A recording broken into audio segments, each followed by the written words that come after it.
All right, everybody, welcome into the Fifth Dimension podcast with me, Evan McDermott. For today's show, I was joined by Ole Dammegard, and he is an author, researcher, one of the leading experts in recognizing false flags and government orchestrated terror events. And he is also one of the most censored men on the planet. That's right. If you haven't heard of him, there's a good reason why. I mean, he's been doing this research for almost 40 years now, and he has put out some prolific work over the years. And so I'm eternally grateful that he joined the Fifth Dimension. And we really had a powerful conversation that might open your eyes a little bit. So open your mind, open your heart, and really just allow yourself to feel all of what Ole is saying. And I think you'll find that the truth is right there. So if you're a fan of the show, be sure to subscribe, whatever platform you are on. You can head over to my Substack, mcdermott.substack.com, and it's free to subscribe over there. Be notified of every podcast, newsletter, poem, you name it. All of the work is up on Substack. You can also purchase a copy of my latest poetry book, The Final Judgment, Poems to Remember Who You Are. We'll be releasing a new book, book, not a poetry book, in the future. Um, we've been doing a lot of AI shows, so I'll give you a little hint has to do with that subject. So stay on the lookout. We're seeing what the publishing process is going to look like and how to go about it. So stay tuned. You can also book a tarot reading with me one-on-one, whether that's on Zoom or a written tarot report. Links to do that are also in the episode show notes.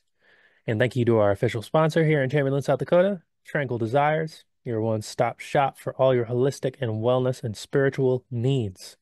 If you're in South Dakota, stop by Tranquil Desires. Tell Patty that Evan sent you. She'll be very happy that you did that.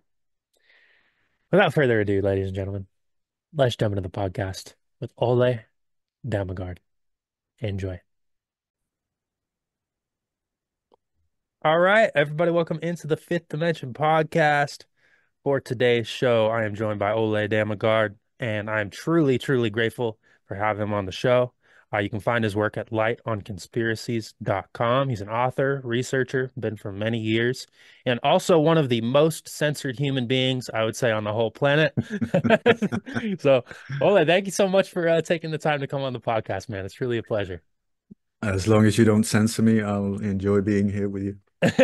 Well, there will be no censorship coming from me. I guess we'll see what the algorithms have to say about our Mm. podcast after the fact, but this is definitely a free speech platform, to put it mildly. So, um, But I have to say, isn't it interesting that this one mhm, is has on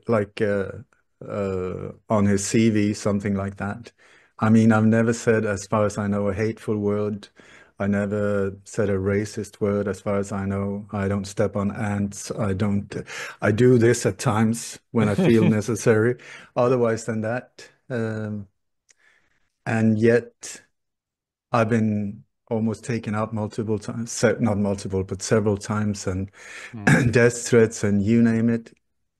unbelievable. Like, no, it's very interesting. I find at the same time for doing the exact same thing, I've been given a peace award.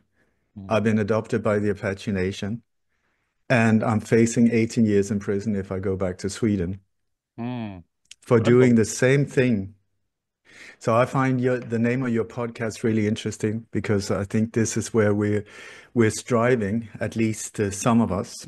Some are going that way or wanting to Hmm. go that way. Good luck for them. I believe that both of us are trying to go this way, and I think most people that are listening in, except for the people who are maybe trying to censor this whole thing. So it's just like this thing of this paradox that we're in Hmm. dying, being reborn, the like good is bad and bad is good and black is white and white is black. It's like a real turmoil and interesting time. I think we're here. Oh, absolutely.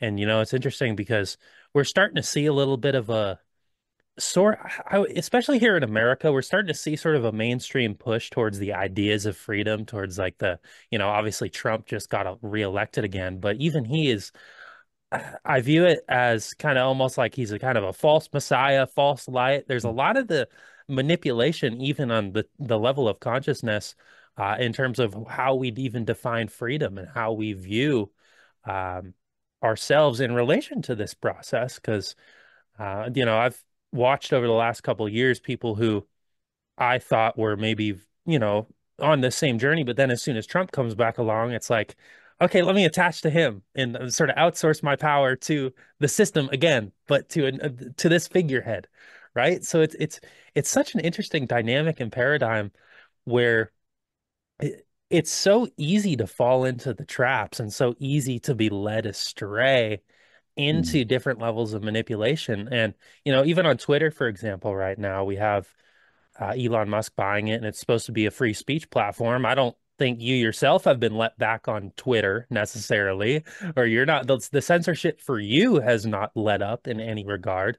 And do you think that is maybe because you're more rooted in the knowing of who you are as an infinite extension of consciousness, and you're actually embodying this ascension when a lot of maybe the free speech that they're letting on there, the Alex Joneses, and you hear like Nick Fuentes, all these people who are kind of regaining their platforms. They're not necessarily on that same type of path. Do you think that's what the silencing of you has been?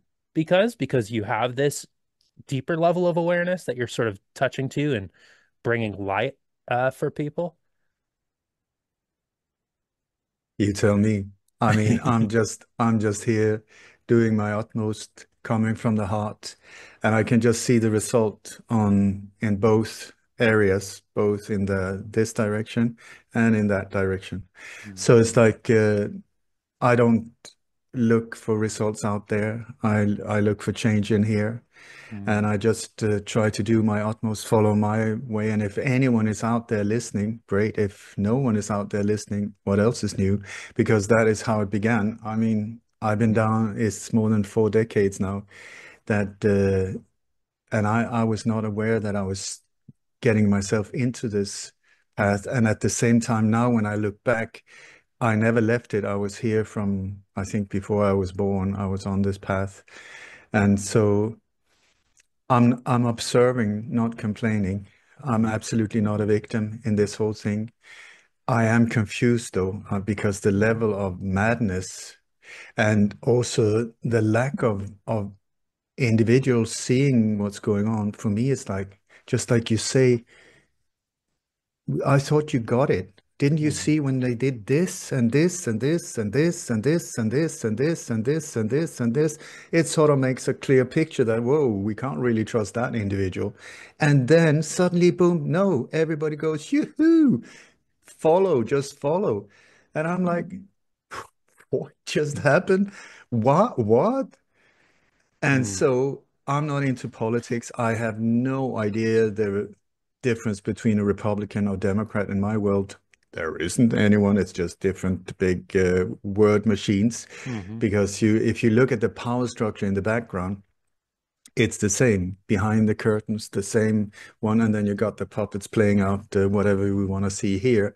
So I've never voted. I never looked into the whole thing because on a very early stage, I was informed by people who really knew that the game is rigged, not in one country, but I don't know where it's not rigged. So I'm like, this is not even worth looking in that direction, except for observing deception mm, and diversion away from the real topic. So this is why when if I mention a guy called Donald Trump, I have no idea about his politics, whatever that means. I don't know what he stands for. I have no idea. Biden, I just know that he's wearing diapers. I know that he's really fond of little girls falling over all over the place. Otherwise, I have no clue. What I mm, do, I track down criminals. I expose forces that hurt people, kill people. I do everything in my power to expose and make this come to an end, to transcend this madness. That I do. So when I observe someone like Donald Trump, I mean, from a political point of view, maybe I listened to 4.8 minutes of what he said, in total. I have Mm-hmm. no clue. When I observe his actions instead of listening to his word, I see something completely different going on. Right. And especially after, I mean, I was hoping for a long time that he might be somebody else than the Right. rest, because ever since they took out Kennedy, it's been just one big killing machine that took over, the massive step forward for them, where they just changed the front cover with another glossy image of whatever we want to see, black, white, whatever works, to deceive us, to lead us in this whole thing. And then came Donald, who was the only one who had money enough to maybe be the real deal. At least if he was one or two, or I mean, God Mm-hmm. knows how many versions there are of these individuals. I mean, they don't even look alike sometimes. But anyway, so he came in on stage and I thought, whoa, this possibly could be something real. Mm-hmm. And then we had this assassination attempt on him. I don't know. I'm unfortunately, I believe, one of the few in the world who's saying, look there, look Mm-hmm. there. I've taken on my website, lightonconspiracies.com. I have a webinar where I just break down through, I put almost a month of nonstop work into that whole thing, Mm-hmm. because for me, it's not important to prove anything, like, yeah, he this or that or whatever. It's to see what actually happened, because it had an incredible impact on the world. Right. So, boom, something happens, we react, and the impact on the world is like that. So, it would be good, I think, if boom, what we were told happened actually happened the way we were being told, because otherwise we're reacting to something completely different. So, when I looked into that one, please go to my website, Light on Conspiracies again, because I think it's extremely important that you see what's going on, that you see who the individual that was in the center of this operation, who he really is. In this Mm-hmm. case, Donald with a hairdo. I mean, I broke it down, and what I've come to, which is crystal clear for me, and I think everyone who's seen that presentation, is, oh my God. Oh my God, or actually, oh hell, Satan would be a more correct version, because what that was a Jewish ritual of taking him from a prince to the next Messiah right in front of our eyes. There was no real shooting. The whole thing was staged. Mm-hmm. And now I'm starting to have technical problems. It's really interesting Mm. when you get into these things. So please, if I disappear, it's not because I want to. Mm-hmm. I'm just gonna come back. And Yep. whoever, if this is being messed with, then please understand that we will just continue. Even if it's 34 times, we have to restart this whole thing. So please Mm-hmm. go get a life. See that we're doing it for your grandkids and your children and you as well. You're just being duped. So please stop messing with us. Fuck off, bless you, get a life and enjoy it. So I hope Mm. my sound is back again. Yes, it is. I was gonna say So we have the audio never actually cut out on my end. The video got a little started buffering a little bit, but the audio is still crystal clear. It's so interesting, I think, because yes, there are technical issues with stuff. No doubt people have issues. Mm-hmm. I have no problem. And then as soon as I start pinpointing certain things, it's like, Yep. so that is an incredible coincidence times 1,000, with I don't know how many zeros, because this has been going on for so many years.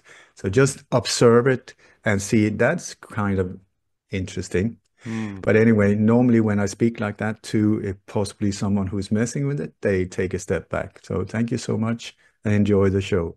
Mm. So when you look at that assassination attempt, I'm looking from a point of forensic details, Yep. like things like, does the background match up?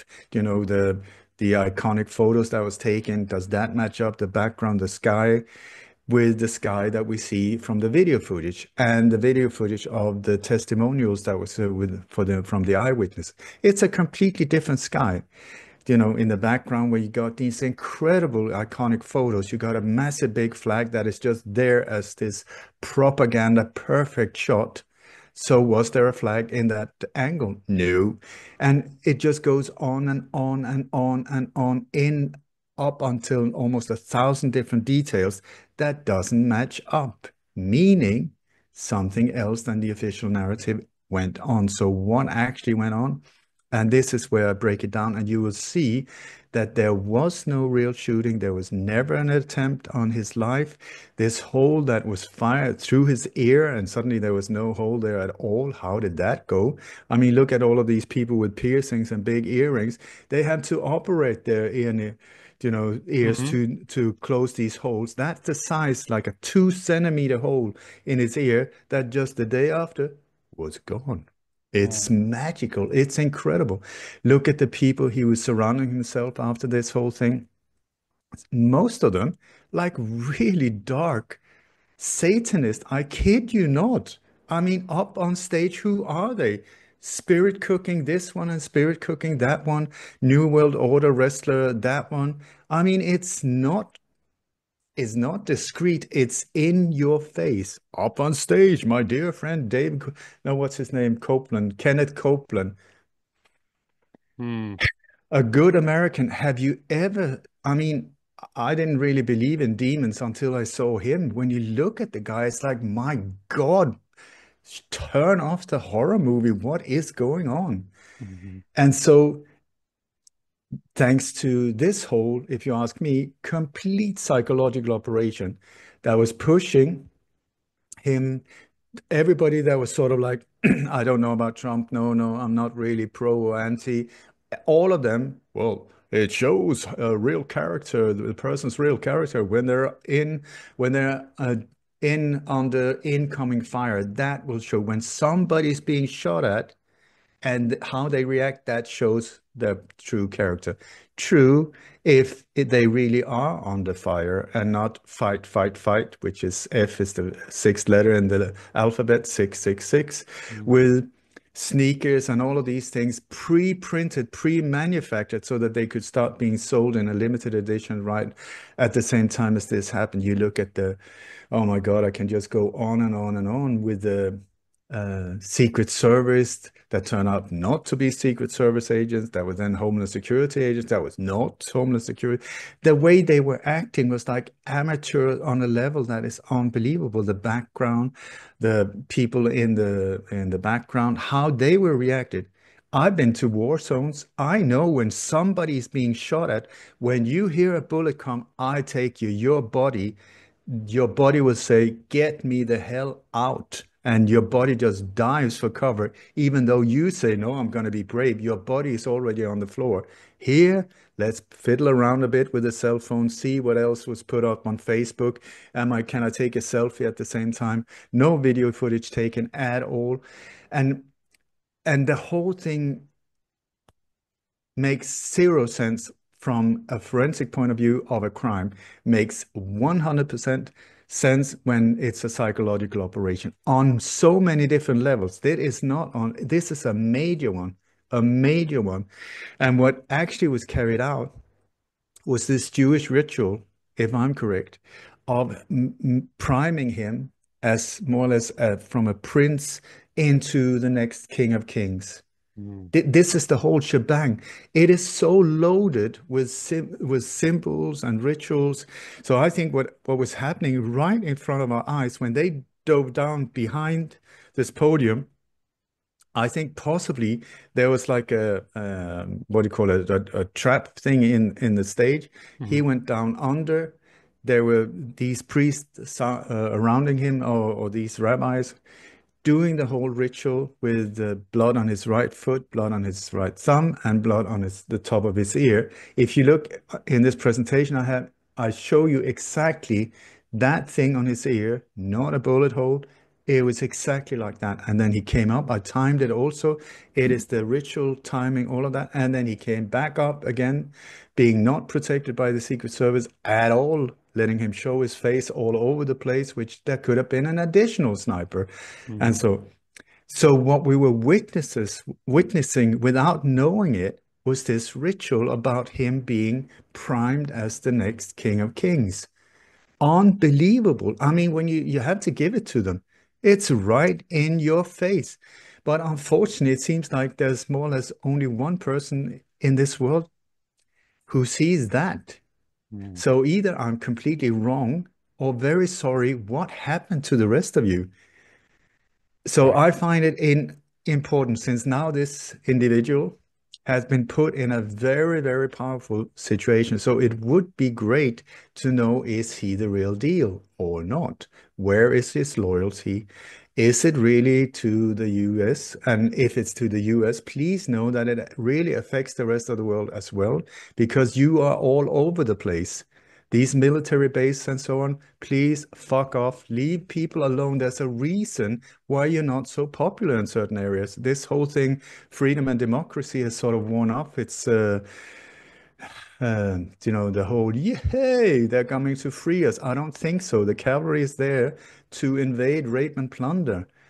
And Hmm. not even the soldiers are aware. This is the sad thing, how duped so many are in this whole game.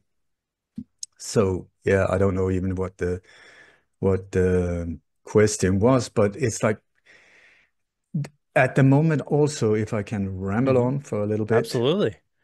I get worried because I see similarities with other situations.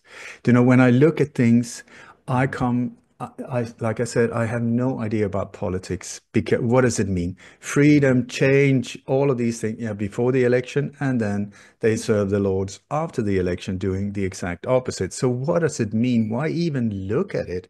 For me, absolute waste of breath. Time on life is too precious.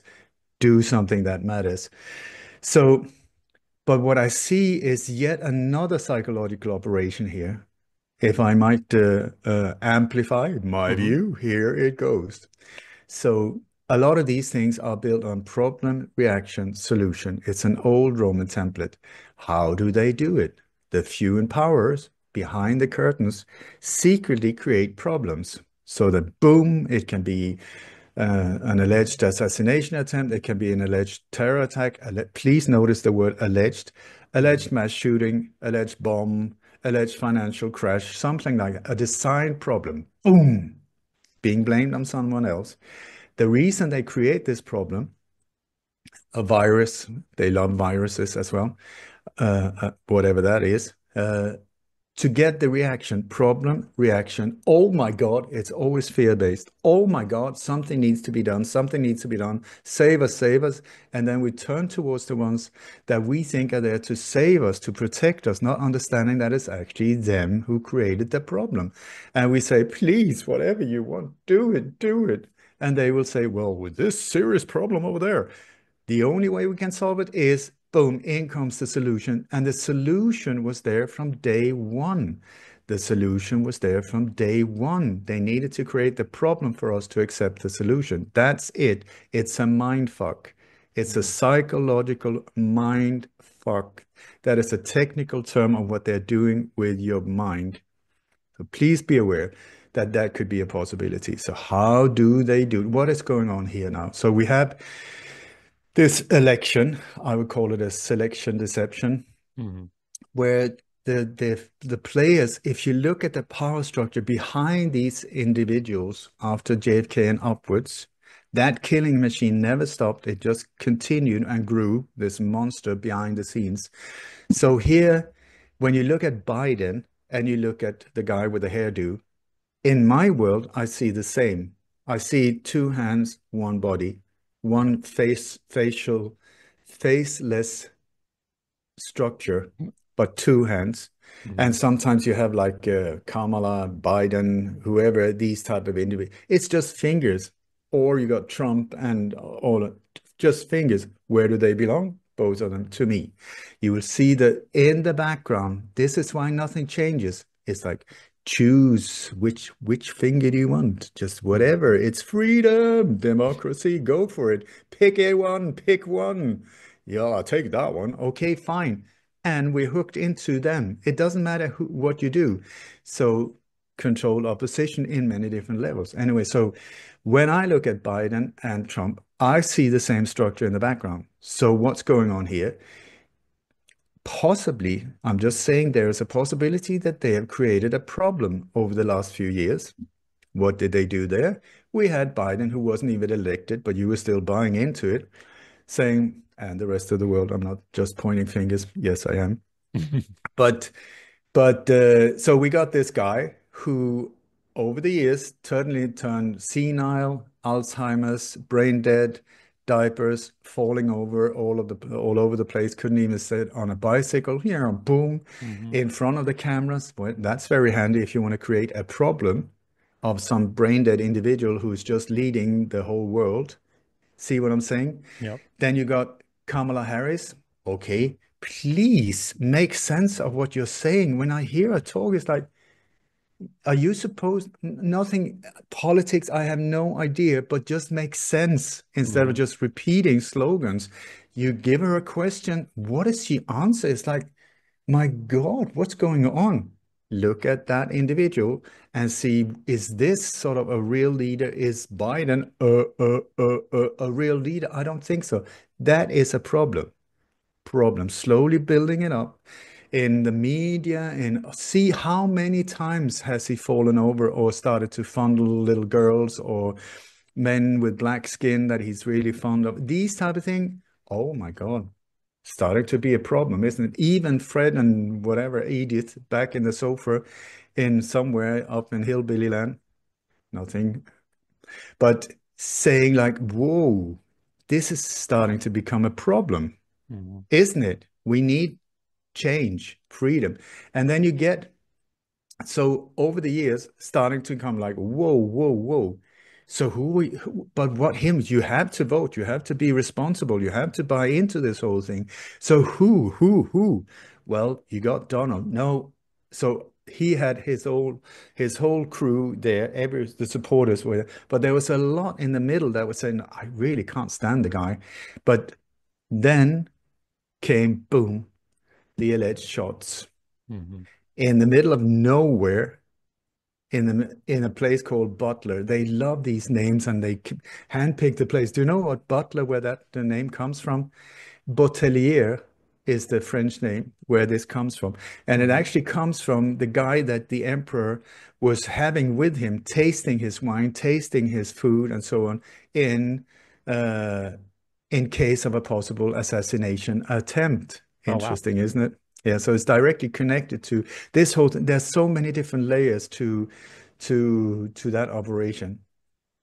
But from a security point of view, absolute incredibly not well picked place in the middle of absolute nowhere, population 13,500. What was he doing there when he can fill stadiums?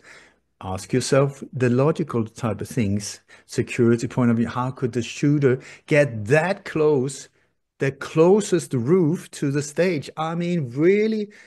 Water towers, where's security? Not there at all, at all. Anyway, let's get back again. So problem, falling over president, boom, he can't even walk, he can't even talk, he's saying stupid things, problem. And then boom, boom, boom, my God, look at this one. I'm a military veteran. I know what it takes under fire. I mean, you really see people when they wet their pants or they stand up and fight, fight, fight. So what was the first thing he says? Where are my shoes? Where are my shoes? Where are my shoes? That was the thing. And here we are being close. I think I'm going into Yeah. technical issues again. So yeah, I'll Just just wait for it to come back. gonna say the audio's still coming through. All right. I can't hear you. Oh, you can't hear me. Okay. Am I back? You're back on my end. Yep. Yeah, I can That's good. ah, Okay, so anyway, so that's problem reaction, and then in on stage comes this incredible, Lone Ranger in a white hat standing up saying all these right things. I mean, when you look at it, he's amazing. He's telling people, no way, this is he's just doing all the right things to turn people around. That could be a political game, but at the same time, amazing, amazing. He's really telling the truth. He's standing up. But look at his resume. Look at who was in his last team. Fauci was one of them. I mean, this mass murdering bioweapon developer, Anthony Fauci, he was appointed by this guy once again with a hairdo. So did he, when he discovered, oh my God, we have this, it's not a virus, it's actually like a bioweapon for mass destruction. Let's stop it. Was that what he did, dear old Donald? I don't think so at all. Has he said, my God, we have to like stop this madness? Not at all. Let's drain the swamp. Oh, so what swamp did he drain? Well, Hmm. he surrounded himself with all of these people with dual citizenship.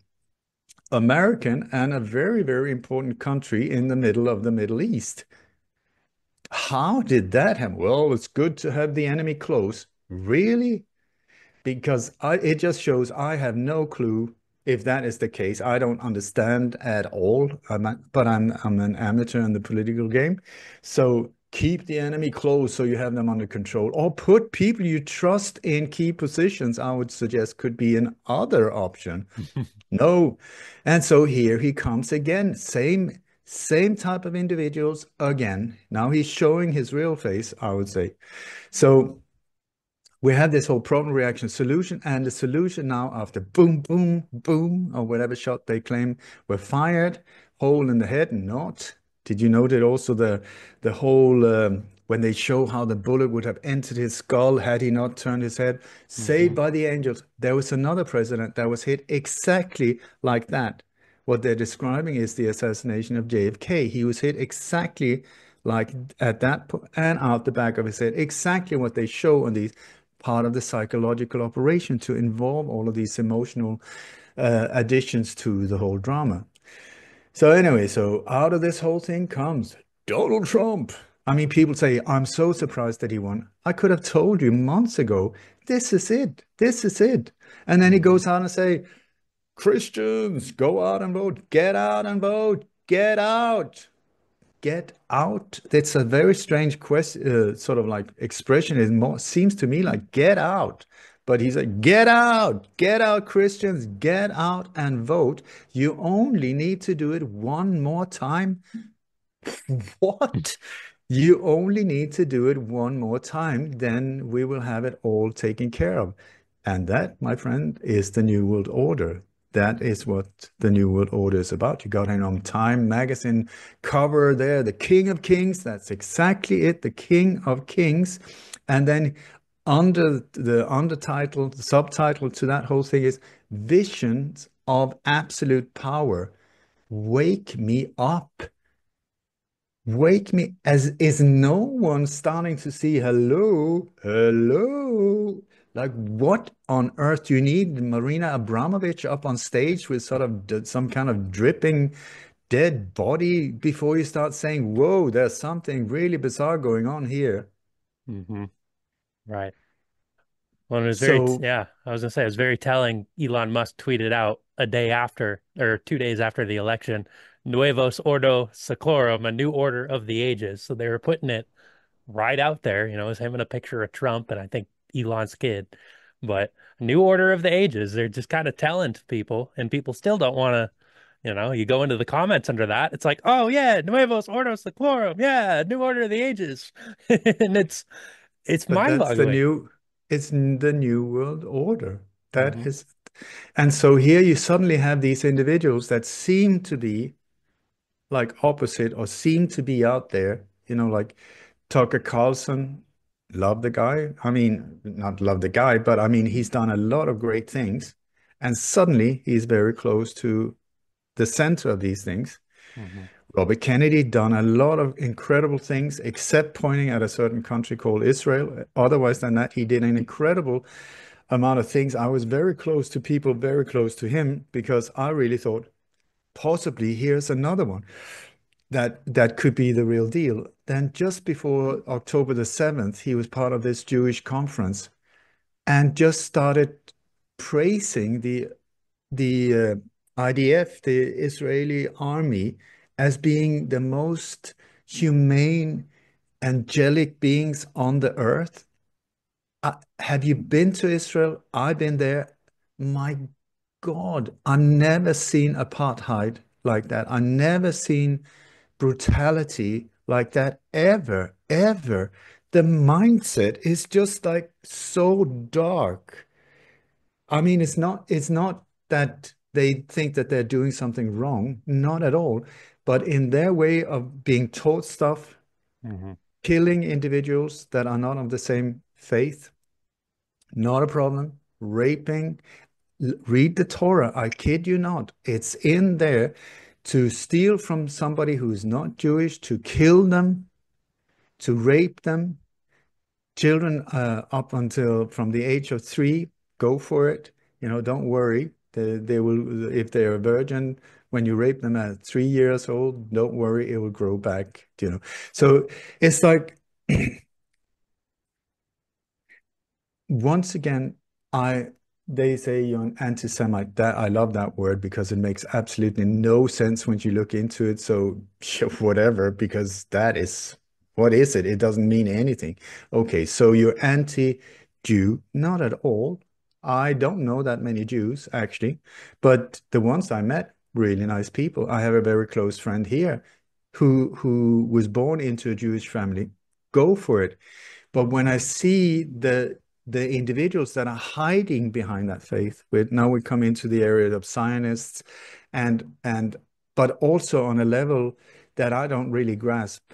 In that dark area, you got Zionists, you got Jesuits, you got um, Satanists, you got all of these weird, but they're sort of praying to the same God. And that's the guy who really likes a hot climate. He's got a bit of a skin problem, very red, and he eats with a fork.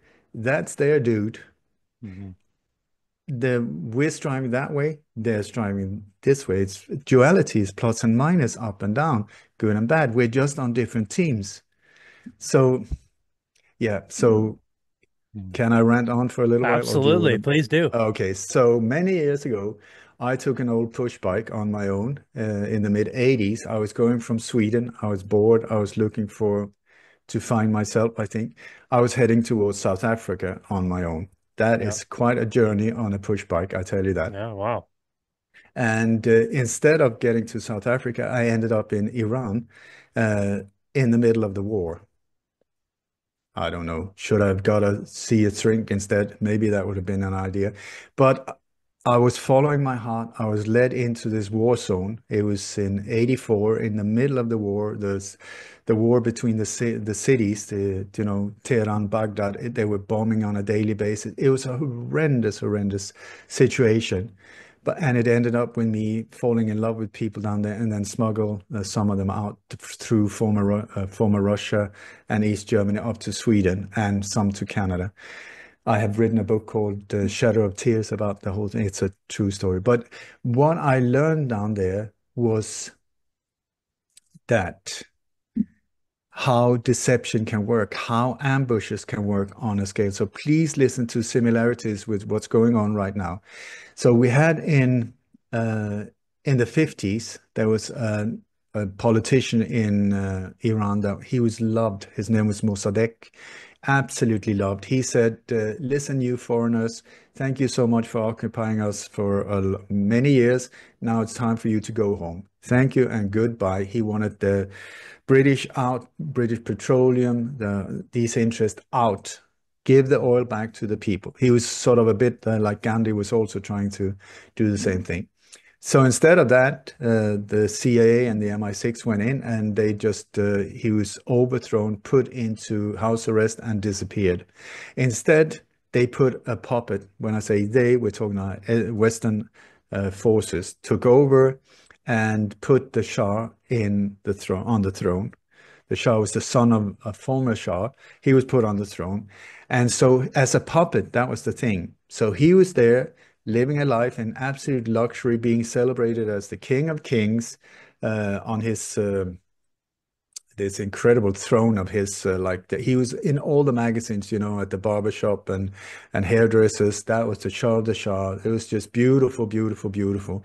But what was actually going on in that world, in that country, was that there was more and more oppression going on, and so the CIA went in and they started training the secret police of Iran. They were called Savak, Mhm. who became super brutal. They were experts in torture and all kinds of horrendous stuff, including killing people and stuff like that. Thank you so much, CIA. Once again, you've outdone yourselves.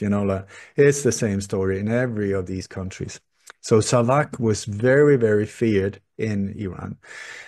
But over the years, it just came to a point, especially in the mid 70s and 73, when the big oil embargo started in the world, where the Arab countries said, we'll just join forces here and force the prices up, saying we've run out of oil, sorry, but we need to push it up, push it up.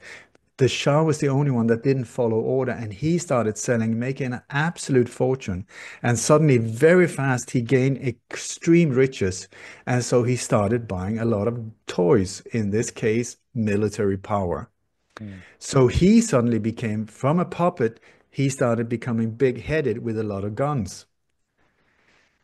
And he started saying to his old, masters, I don't Mhm. think so. I don't think so. I'm a big boy now. I got my own peacemakers here. Boom, back off, leave us alone. And the oil, I'm in charge now. Big-headed. So the CIA, who created him, now started to see him as a problem. But also they create these problems, just like with Saddam Hussein, very similar story. He was an assassin who they put into this position first as an ally, arming him so that he could become a problem, and then turning him into a problem so that they could start a war. Just another day at the office, same template being used.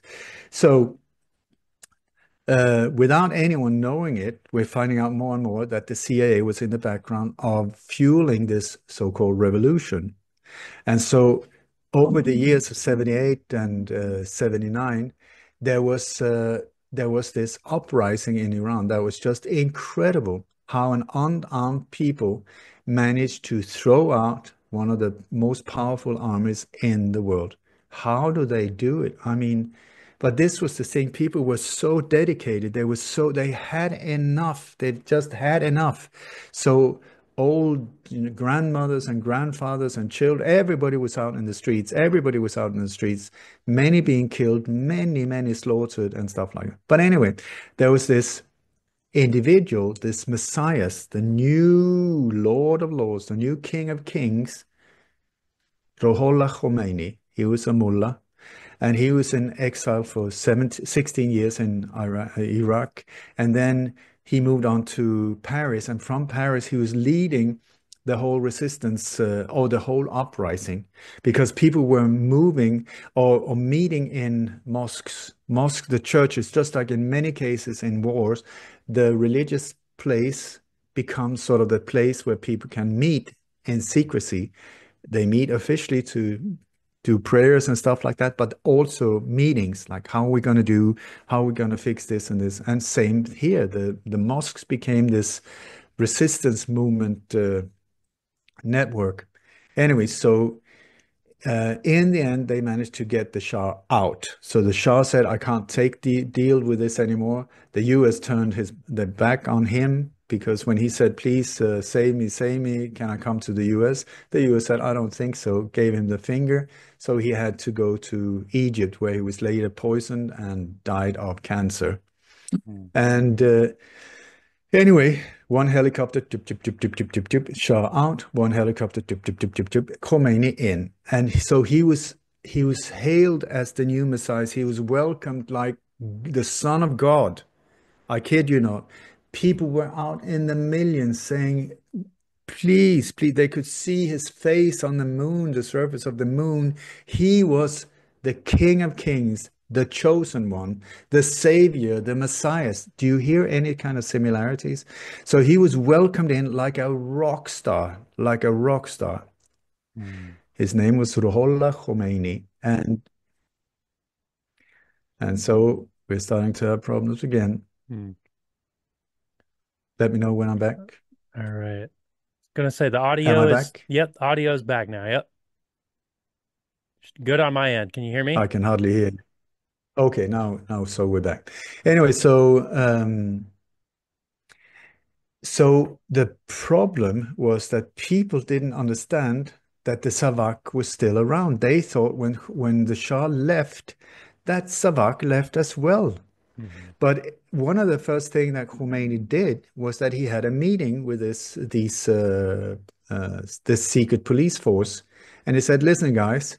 Maybe he didn't really say it in that tone. He was very, very strict, but more or less, it was like, "Okay, guys, you got two options here. You say no to me, and it's chop chop head off time, or you work for me. What do you think? What do you say?" Two options. Most of them, I think more or less everyone said, "Listen, guy, I prefer my head on, so I will work for you." So the Savak continued working without people understanding what was going on. Everybody came up in during the first 6, 7 months. Everybody was in absolute pure joy, happiness, just like, my God, freedom, freedom, no censorship. No, we can speak freely. Do you see any similarities as what's going Hmm. on? My God, we're free, we're free. Yahoo! Everybody was dancing in the streets, and people, all of these hidden networks of resistance came up to the surface. Political parties, Mujahideen, all of these religious groups as well, they thought, we're free. Censorship is gone. The Messiah is here. Now I can write freely on Twitter. No, I'm just saying Yep. freedom, freedom. So they came out of the inn, and they started speaking in the streets and in the parks, and people were putting on, because they loved it. They were the women were putting on the chador, this whole the Muslim outfit because it was super cool. It was the symbol of freedom. It was that. But without knowing it, the first 6 months, the whole future resistance network was being mapped very carefully by the Savak, who was still there, active.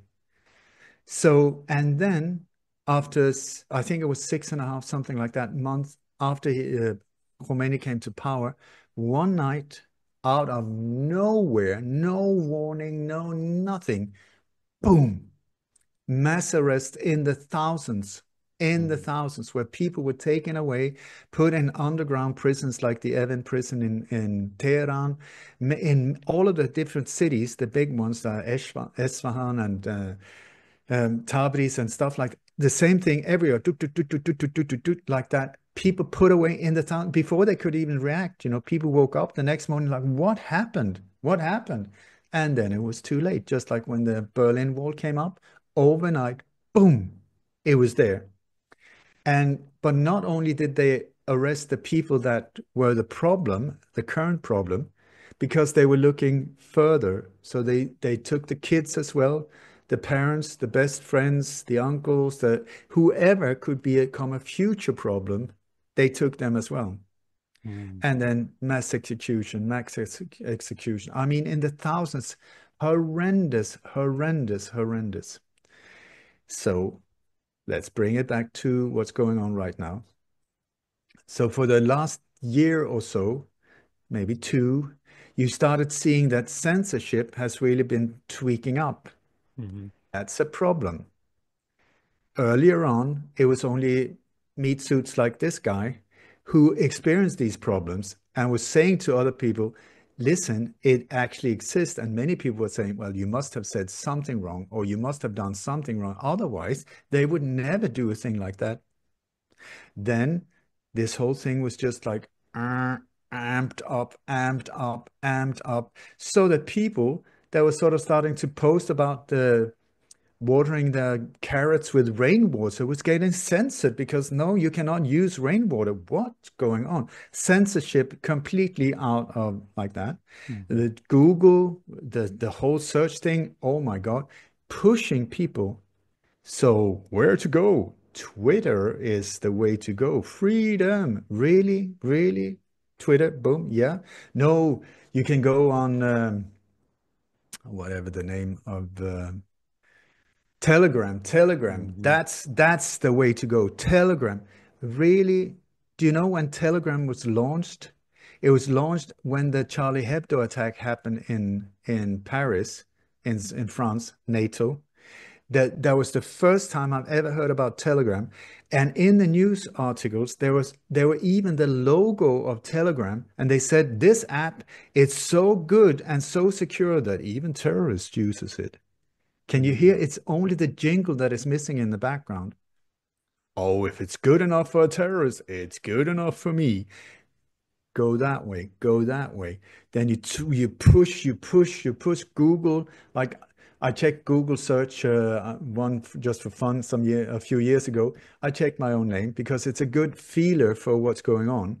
You Hmm. know, is there sen so I had like in my name I put in there was 1.8 million hits. Last year there were 19,000. Mm. I mean, compare 1.8 million to 19,000. Wow. Can you see there's something going on? And I kept working nonstop during that period of time. I just disappeared. Poof. Where did I go? I'm still here, but where did I go? Nobody know. So then people were starting to see Google is becoming a problem. Well, go Bing. Bing. Have you seen Bing? It's the no, it's Gates. It's Hmm. Gates, Hell Gates. Yeah. So, oh no, I am aware. I will go from here to there. And by the way, I use email. What do you use? Encrypted email. Proton. Go Proton. Okay. I mean, like, how do you make it easy for them? You just join the same club so that they know, okay, this is the one we should control. Everybody here is speaking secret stuff. Okay, great. Thank you so much. Who created Proton? I have no idea.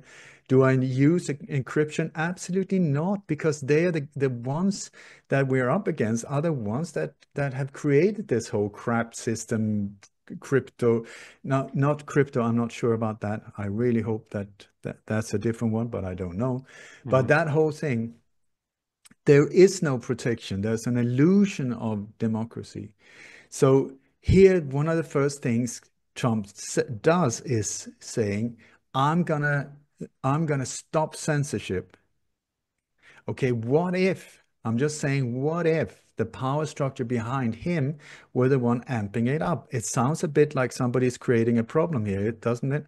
Like, Hmm. so you get a problem, and people start reacting. Oh my God, this is not right. I am gonna unlike something on Facebook if this doesn't change. This is how much I'm gonna react. And then one of the first thing, the Messiahs come in and says, he just turns off the button. Boom, censorship goes like that. Solution, the savior, he is incredible. And so with if you imagine how much mayhem this power group is behind in the world, it's on a level that is unreal. If you look at the head of the octopus, it's very, very, very small, but it's got its tentacles in so many different areas of life. So if that little head says, stop the tentacles just for a little while, we will just start experience freedom Hmm.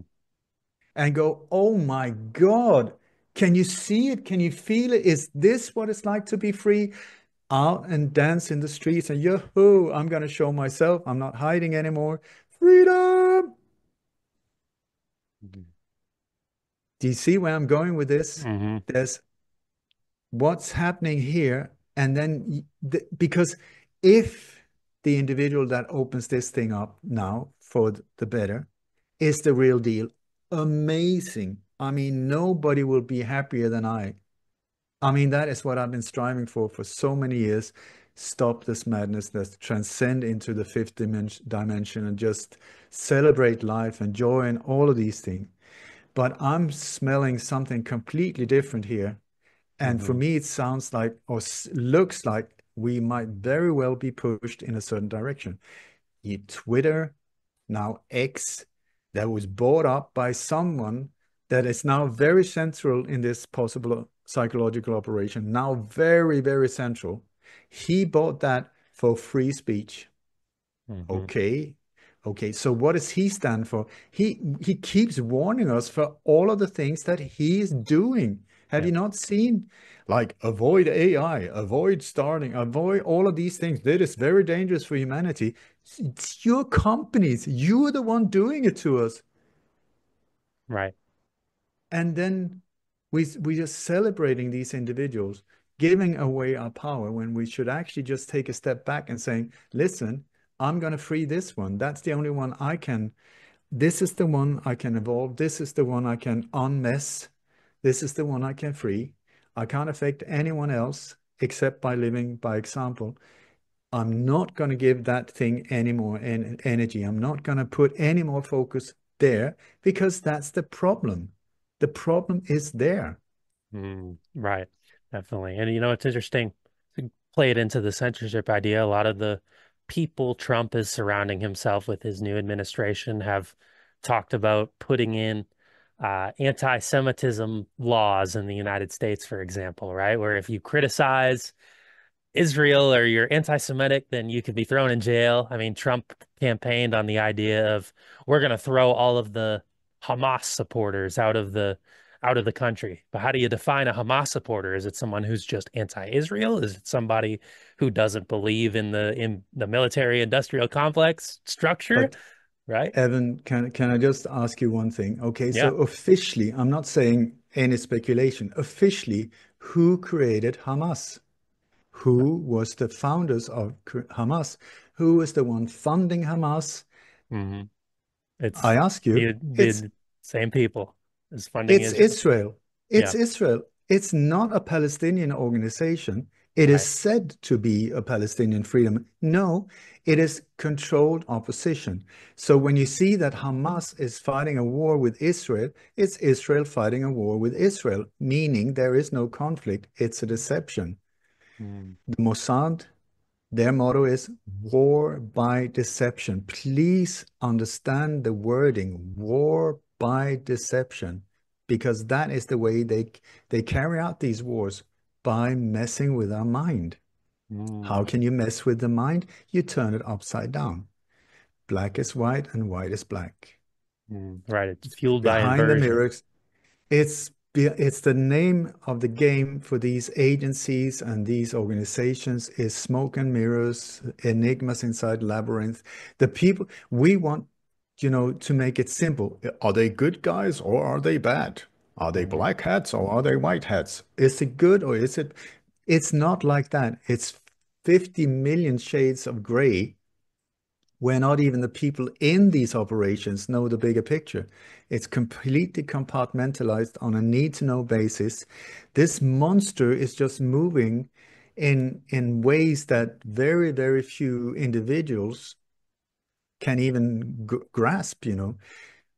mm, So the thing is, I believe, I don't really know the solution, and yet I do, mhm, is we're watching this stage with like a show with David Copperfield that is saying magic, magic, magic, magic. The thing is, let go of the focus there. You're looking in the wrong direction. You should be looking behind you, just like in the old, was it Greeks or Rome? I think they were Greeks. It's called something I can't remember. But where they say that what we see on the cave wall are just shadows. The fire is behind us. The flames that are creating the thing on the wall, that's the source. We're looking at the result. I say stop, look there, start seeing what's actually going on. mm, Change your focus. Don't give them any power. In Raj Yoga, we say disregard the wicked. Do not give them power. Do not buy into it. So David Copperfield, if you this whole magic and shows and lasers and cut through bodies and I don't know, you take one head there and put on another body, all of mhm, these things, what happens if you just turn around and look the other way? Where does his power go? He mm. has no power whatsoever. Right. Yes. War by deception. Just look the other way. But that's not responsible. I mean, are you not a mature adult that should take responsibility? That's exactly what I'm saying. So if you are taken in by a con man, is it being responsible to just be deceived? Is that responsibility? Or is it saying, I'm so not gonna do this anymore. I've been deceived so many times. Maybe it's time for me to wake up or become aware and said, not buying into this one anymore. I'm gonna look that way because maybe, just maybe, the way they want me to look is not the real way. It's the opposite. So whatever they say, centralized power, all of these things, smart cities, all of this whole thing, centralized, centralized, centralized, maybe the solution is the exact opposite. Social distancing, group hugging, Hmm. drive-by shootings, drive-by hugging. You know, hate, hate, hate, and divide and conquer, or love and compassion. I'm telling you, there's a way out of this. Mm, right. Definitely. And here it goes again. As soon as we start talking about the solutions is when they start messing with us. Is it back on your end? The audio coming in now? Hmm. You went all robo Oh voice no. here. Okay. I was gonna say, is it No, now it's good? now you're back. Gonna say Yeah, as soon as we start hitting on solutions, it's like, oh nope, can't get people taking back their own power, right? But you're exactly right, and you know I think it really is our own acquiescence to observing the show and participating in the show. And you know I've had this said this many times. If we're letting the media and the centralized powers and the governments, if we're just talking, you know, let's say on a podcast, if we're just talking about their direct stories and narratives and just reacting to, even if we're appalled by it, right? Even if we're just reacting, we're already caught in the trap in itself.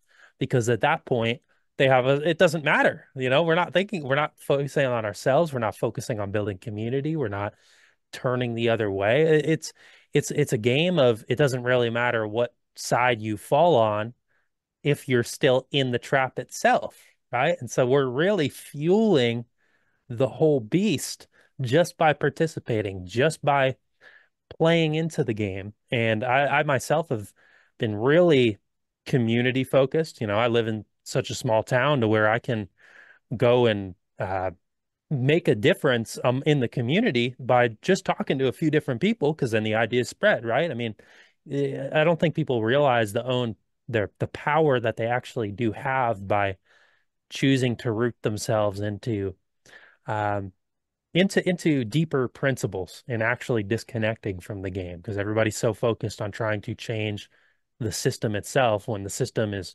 working exactly as it was designed to work, and that's to fuel deception and to manipulate us. And I don't think that system, because its roots are in that, I don't personally think there's a sense in trying to change it. And really my focus is in the creating a parallel type of society, parallel world to where we don't need to live in this type of reality. We don't need to live in this system. Let's just start doing things a different way and let you know, if somebody wants to go live in a technocratic dystopia, by all means, I can't stop them, but I'm not going to do that. So I'll create my own reality, right? And that to me, that feels like the only way out. And that's by turning our heads, turning backwards, like you said. And so I don't know. I don't find any solutions within the system in itself because it's going to be false flag after false flag after false flag, manipulation, manipulation, manipulation, regardless if they're trying to give us little breadcrumbs here and there of, oh, see, we'll feed your desire for freedom or free speech or whatever it may be, as you were talking about, right?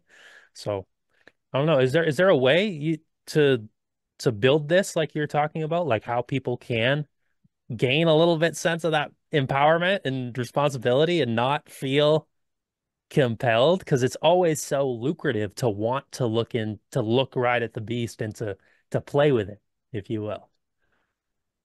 Do you know the word government, what it means? Control Govern, control the govern, mind, right? mentor. Yeah, govern means control, mentor means mind. It's Mm, in your face. It's so to try and find the solution there or try to make them change, in my opinion, such a waste of life at all, you know. So the same, if you start seeing that the legal system is at this point completely rigged, Mhm. is there a point to go in there? I mean, I I'm not the right person to ask. It's the same with the politics. I mean, when you see that the game is rigged, is there any reason to spend any effort in trying to change it? I'm the wrong person to ask. Mm. But what I can see is that the only one I can change is this one. Yeah. Its own, and when you look at the operations, they're always based on fear. When it comes from them, it's always fear-based or based on a deception. But at the end, fear is like mafia style, you know, management by fear. So they try to scare you into doing stuff. They try to scare you into obeying. They try to scare you with scarcity or whatever it is to obey, to say yes or no. So bend over, pull down your pants and say, do whatever you want. So if fear is their power, and I would say the only power, but very, Mhm. very uh, powerful power tool, fear, then one way out or one solution would be to deal with fear. Because the amazing thing with fear is that where is it? Where is it, Evan? Can I have some of your, please? Like, or can you go down? 7-Eleven is open. Do you mind buying 2.5 pounds of fear for me because I'm feeling too calm today? Where is it? Is it blue? Is it red? Is it Mhm. square? Where is it? My fear is in my head, Mhm. between my ears. That's the only place it's located. That's it. There are things out here that can trigger it, that can activate it, but it's a mind. It's in the mind. So in one way, oh my God, is it not real? Absolutely not. And in your head, that's where you can deal with things. So that's good news. I think that's amazing. So am I telling myself that fear is not real? Yep. And it's in my head, so I can deal with it? Yep.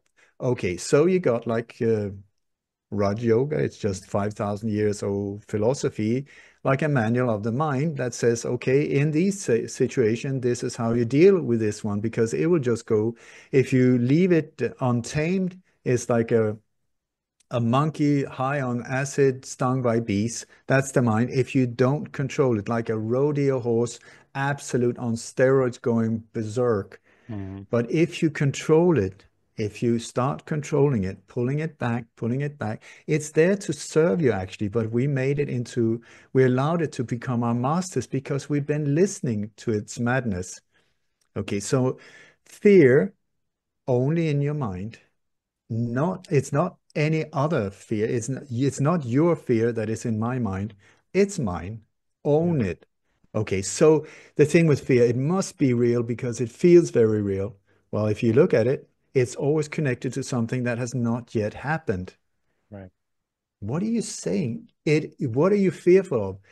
What if, yeah, but if I do, then what if? Or there's going to be like the end of the world as we know it. Not now, not exactly now. He's going to shoot me. He's going to shoot. If he'd shot you, you would not even be there. You would have been dead by the time. So even if they put a gun to your head, it's not over until it's over. Mhm. What if it's not loaded? What if it's made of licorice? It's, until boom, oh shit, I actually got this bullet. It's entering my skull now. Game over. Thank you so much. I made a mistake. Up until then, it's fear-based. So it's always connected to the future, meaning it's only speculation. It's just like, what if, what if, what if, what if? Absolute waste of life. Mhm. So the more we bring it back home, say, okay, this is just a mind. It's like a software that's just trying to keep me safe, not to do stupid thing, which is great if you're going to cross the road. Just, yeah, look right, look left. That's a good idea. Otherwise than that, fear, what do you need it for? What do you need? It's just there to mess you up in most ways, and it's there to stop you. Doubt is its best pal and the biggest traitor because fear and doubt, these two work together like a massive, beautiful couple of destruction, your destruction. So, whatever step you take forward, I guarantee you within 15, 20 seconds, doubt will enter. No, I shouldn't really do it. I'll do it tomorrow. No, I should. This is the one you have to be aware of as well. So deal with fear. There's many different ways, through meditation or through mind brain maximization or being with animals, cuddle a cat, cuddle a cop, whatever works for you to keep the mind, calm the mind down, calm the mind down. And then once you let go of fear, because have you ever made a good decision where you're in fear mode? Yes, if there's a panther chasing you, get the hell out. That's a Hmm. good one. But otherwise than that, most of us are not in these situations where it's a matter of life and death right here, right now. So, but we are under the pressure. We've let ourselves become used to this world of constant, like, oh my God, oh my God, oh my God, oh my God, through mainstream media, through these black screens in front of us. There, many of them are called smart, S-M-A-R-T. The correct spelling is E-V-I-L. That's the correct spelling of these things that are there to get us by the balls and just crush us, keep us down. So one way is to free yourself from these things by dealing with this one. Don't worry about all of that out there. Yeah, but what if, yeah, now they're going to do this? And don't worry, be happy. Don't worry. Really, it's a powerful statement. Don't worry, be happy, raise your frequency, add gratitude, and just amp it up, amp it up, amp it up. And this whole fear machine will have more and more difficult um, it will get more and more difficult for this fear-mongering hate machine to get to you because you just transcend. So Hmm. I really think that the way out of this is transcending, pulling ourselves in the hair, lifting ourselves above the obstacles. If we go violent, if we go head on, we're done. Yeah. Violence is their game. They rule it. It's their game. They are merciless, ruthless, whatever transcend it. They have no clue how to deal with. That's why they try or at all times to keep us down low in frequency where they can keep us there under their boots. Why do you think mainstream media is always focused on bad news? It's to keep us low, low, low. Why are they not wanting us to know our real power? Why do they not want us free? Why do they? Because they fear us. They Hmm. really, really, really fear us. Because when you look at these forces or people or whatever that are sort of controlling us, look at them. They're super psychos, all of them. If they're not born psychos, they're uh, they're created like, but Hmm. with the same mindset. Do you know the other day I went down here on the beach with a friend, and we were just sitting. Was Bill Gates. It wasn't Bill Gates, but it was like his twin brother. I mean, it was I could hardly look at him because if you look at here's one individual with no qualifications, no skills, no mind, anything that comes to health or whatever, that has been by some of us put up on a pedestal like this is the one in the world for health and security and all of that. And for the rest of us seeing, oh my God, hell gates, here you are. But anyway, so this must be a very powerful individual because he can affect billions of lives. I looked at this guy, he was like 5'6", jello. And am I back? All right, you're back now. Yep. Okay, so this spineless, yeah, spineless, white, I mean, super white, skinny legs, Hmm. hair, and with a child like this. I mean, that's supposed to be the enemy that we fear. I mean, it's like, what is going on? Yeah, but he's so powerful. Is he really? If you take like a 300-pound woman and just put on top of him, he's completely powerless. It's game over. He can't move. And we said, yeah, but he's got money. yeah, that they made worthless because it's not even worth the money, the paper it's printed on, and still we fear it. Mm, The thing is, they're not doing it to us. We are doing it to us. We are doing it to us. We're become our own prison guards. Oh, look at the neighbor. What did he do? Look at and snitching on each other and controlling each other and getting nice uniforms so that we can harass each other and feel powerful because we get like a great paycheck. The thing is, if you look at these psychos, they're not loyal to anyone, themselves included. They're only loyal to the ego. mm, So they live in shark waters themselves. I do not envy them. I do not envy them. Yeah, but he's part of the Bilderberg group. You might as well say, yeah, White Shark Club internal. Like, holy crap, if you know the type of individuals you surround yourself with, they will just kill you or backstab you at the first time possible when you don't serve their agenda anymore. hmm. Right. So So like what? take Oh, sorry. No, Oh. so the thing is to take the power back. Turn your back on David Copperfield, the whole stage. You're looking in the wrong. I tell you, when I've been on tour, there's been a couple of times when I've been breaking down false flag operations. Hmm. How the attacked one is actually the attacker. It's Yeah. a complete upside down mind fuck. Once again, the technical term, mind fuckery. Hmm. So two times people have come up from the audience saying, "It's incredible. I mean, when you talk about false flags, you're describing my job." Am I back again? Yep. It's Okay, the so video you're is lagging describing a my little job. bit. So There we one go. time I asked, okay, so one time I asked, okay, so what is your job? One guy say, "I'm a magician." The other guy that came up and said, "You're just exactly describing what I do." He was an illusionist. Hmm. So the Wizard of Oz, illusionist David Copperfield, bring it together and you will start seeing this is the thing we're up against. Like, whoa, whoa, whoa. But the thing is, if you just turn your back, look the other way, disregard the wicked. I'm not saying do not be responsible.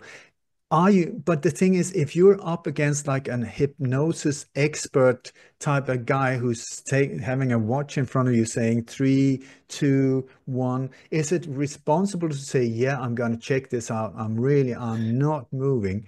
I am so not going to try and look into, or is it to say, I'm not giving you any power. I have spent enough time with you. I'm going to go my way, whatever that way is. And the way you find out what your way is what is your compassion? What is your passion? What is that gives you goosebumps? Goosebumps, according to the native Indian, is also called spirit chills. The thing that gives you goosebumps, that passion is your roadmap, your Hmm. soul's road. Is it going to be an easy one? I guarantee you not. It will be filled with obstacle and challenge, and it's still your way. Is it, do you think this is from point A to point B? That is the way you should go, the fastest one. No, the fastest one, this is the absolute fastest one you can go, like that. And then you have to start again, and boom, yeah, that's it. That was the fastest route. So we're brought here up for a reason. The native Indian says, "We, the strongest of the strong that have come down, the strongest of the strong of souls that have fought our way down here to be part of this incredible time, this time that has never been experienced before. It's an unbelievable time of change and things we're moving into, we're moving through." And everybody has been fighting to get down here. And then now when we're here, we're like, "Oh yeah, oh God, it's scary. I don't want this anymore." Sorry, you bought the ticket. I bought the ticket. Let's just surf the waves and shine. Stop whining, start shining, and just excel. Impress yourself. Yeah, but I might get hurt. Yeah, yeah, but I might die. Well, it's said that there's an expire date on this one. Do you want quality or do you want quantity? Quantity, yeah, go for it. 98 years old, dying in diapers, being treated with no respect and as a vegetable. That's a good one. Well, I made it to 98. Or if you die at least flag up and just like, my God, what a journey. This has been amazing, absolutely amazing. I've experienced it all. I had romance, I had traumas, I had horrible experience. I was raped, I was in love. It was amazing. I experienced all of this. Did I let myself down? If you go like that, boom, you did not. Mm, You did not. You can look yourself in the mirror and say, listen, it's game over. I failed in certain areas. I succeeded in others. I did my best. What else can I say? Hoo-hoo, and out you go. Or you can be a chicken, you can be a coward, you can see things going on because the ones that are looking, not doing anything, you think that karma is what you do, or bad karma is based on what you do. It's also based on what you do not do. mm, When you know that you should have done and you didn't, that is adding to the bad karma on a massive scale. So get your butt out of the sofa, kick yourself in the butt, and just say, listen, enough is enough. And I'm not quoting Donald Trump because he says in a different way with the Illuminati card game, that whole shit. But enough is enough. What does it take for me, not them, for me to say, I need to shape up. I really need to step up this game. And I'm not talking about a violent game. I'm not talking about that. I'm saying you know in your heart what is right and what is wrong. You know it. Is it easy? No. Is it? Yeah, but I'm scared. It's easy for you to say because you're brave. When is that needed? It's needed when you're scared. If you're not scared, you don't need to be brave. It's when you're scared and you do the right thing, that's what is called bravery. So impress yourself. It's the mm. time to shine, really. Stop whining, start shining. I even made t-shirts like that. I love that. I love that saying. I'm going to start using that too, because you're exactly right. And what's interesting is I think a lot of people, they see somebody like Bill Gates, for example, and they want to push for accountability or justice or all of these different things, right? When you start tracking down who are the perpetrators, who is the one, even, if we're looking at seeing that this is a big old illusion, right? The whole system in itself. We need to find justice. We need to right the wrongs and this and that. And I understand the sentiment behind it, but what you're saying here, I think, is ultimately the deepest truth, the deepest level of responsibility is to say, you know what? Bill Gates is who he is. These perpetrators are who they are. These groups are who they are. My responsibility is to not to put Bill Gates up on the stake necessarily and burn him. Um, my responsibility is to take back my own power and to walk by my own rhythm and create the world that is based on love and compassion and understanding. And through those things, accountability comes naturally. People will get the karmic response that they deserve. Somebody like Bill Gates, these lower astral demonic people, if you want to even call them people, they will see what's coming because that's the nature of karma. That's the nature of reality. So it isn't always our immediate need to try and be the hand of justice for the people and for the system as it is. And I think sometimes that's how we get trapped in this process from preventing our own awakening, right? From the need and the desire to I need to hold these people accountable right now, and that's my mission, as opposed to the mission being what you just described of let me take back my own power first. And then we'll deal with all that, or we'll deal with that later. But let me take back my power first. Right. So I feel like you really outlined something important there because seeking accountability for the external world, it doesn't feel like it should be the first, if it really a priority at all. Uh, You've never heard me. I've been interviewed more than 1,200 times. I've never spoken about accountability yeah. or hang them high, take them to justice. Have you watched the Batman movie? Hmm. Okay, Batman, good guy. Okay. So the Joker, bad. Without the Joker, Batman would look like a transgender individual driving around in a really fancy car up and down the streets of Gotham City doing nothing. Thanks to the Joker, suddenly you have duality, good and Mhm. bad, and whatever can be created in between there, and conflicts and drama, all the things we love. No, I just want peace and harmony. Okay, what type of movies are you watching? Like Polish black and white poetic things from the 1940s? Or are you into documentaries about serial killers or horror movies or whatever? Stop whining. Stop whining just because you start seeing the same things in your real life. You should be like, yo, my God, I got a real serial killer in real life, whatever that is. Amazing. All on my own. No. So the thing is, without individuals like Bill Gates, when I'm sort of like, I mean, the name of your podcast gives it all away. Fifth Mhm. dimension, meaning there's a third, there's a fourth, there's a fifth. Okay, so I would say the fifth dimension is a very good way to, or area or level to strive towards, because on a 3D level, that's where all the horror things happen, and where Mhm. Bill Gates is an absolute monster and horrendous individual, and all of these things.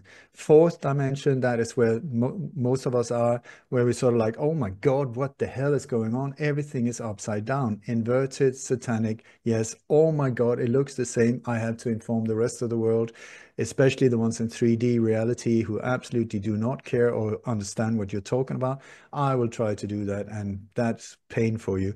But it is thanks to absolute assholes like Bill Gates or Hillary, these type of individuals that are they're indirectly helping us, just like the Joker, to be the worse they are. I mean, if we were super, super sensitive and aware, it would just take a tiny little thing and we would say, whoa, listen, I see that over there. I'm going to learn from it and heal myself and walk on. But no, most of us know I'm going to have another slice of pizza. What's on the Super Bowl tonight? Yay, baby, let's have some alcohol. And yeah, by the way, some Coke, and happy days are here. Totally not focusing, totally up your own butt with your own desires, not caring about anyone else. So in that situation where you're there, life will say hello, hello, hello, and then tap on the shoulder. No, not reacting. No, I'm so not just going to focus on my own nothing else than me, I, me, mine, the minefield called the self. Otherwise than that, no. And so in the end, the life will take like a sledgehammer and say, listen, really don't want to hurt you, but if you're that stubborn, here it is, and smack right in your face. COVID, all of these type of things. Who was the sledgehammer? Super psychos like Hell Gates and individuals like that. So obvious. I mean, Klaus Schwab, he's even got a German accent. I mean, what does it take? Put a mustache on him. Where's the white cat? What does it take for you? And I call them black angels, these super psychos that everybody was want to take to court. I completely agree that their action is horrendous. I mean, monstrous.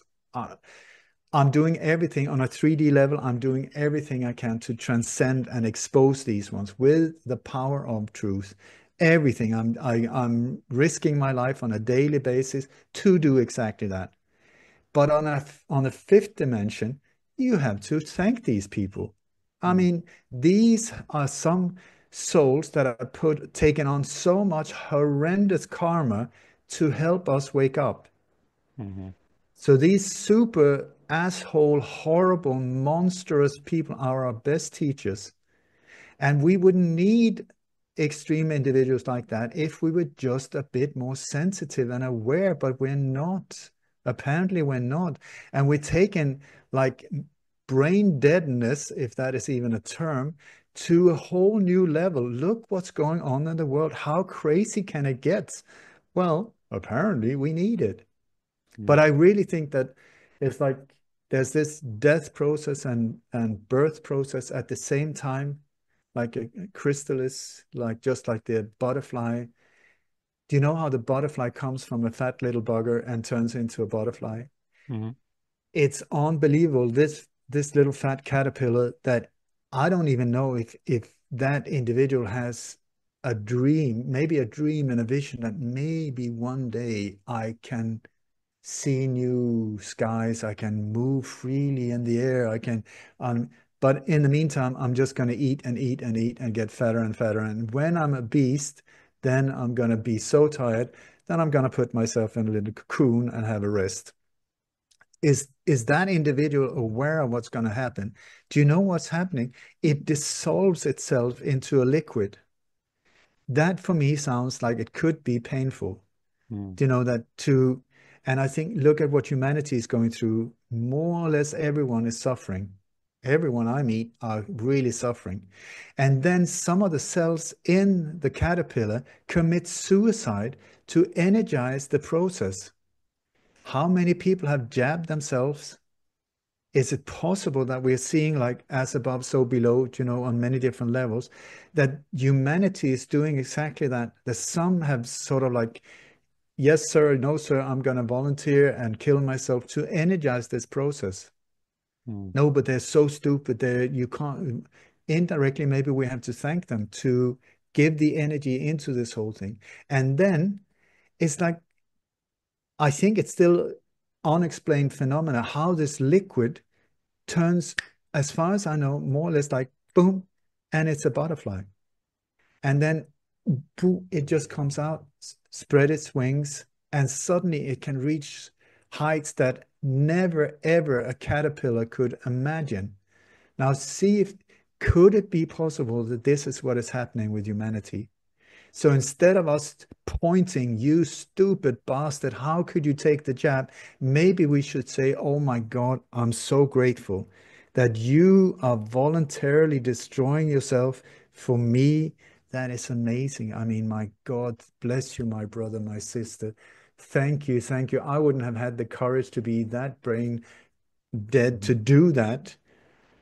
Then I'm not saying that on this meat suit level that they're aware of it. I'm saying on a Mhm. spiritual 5 dimension type of level, it's possible that this is what's happening. And also that as above, so below. I think the we're getting All issue right. here again.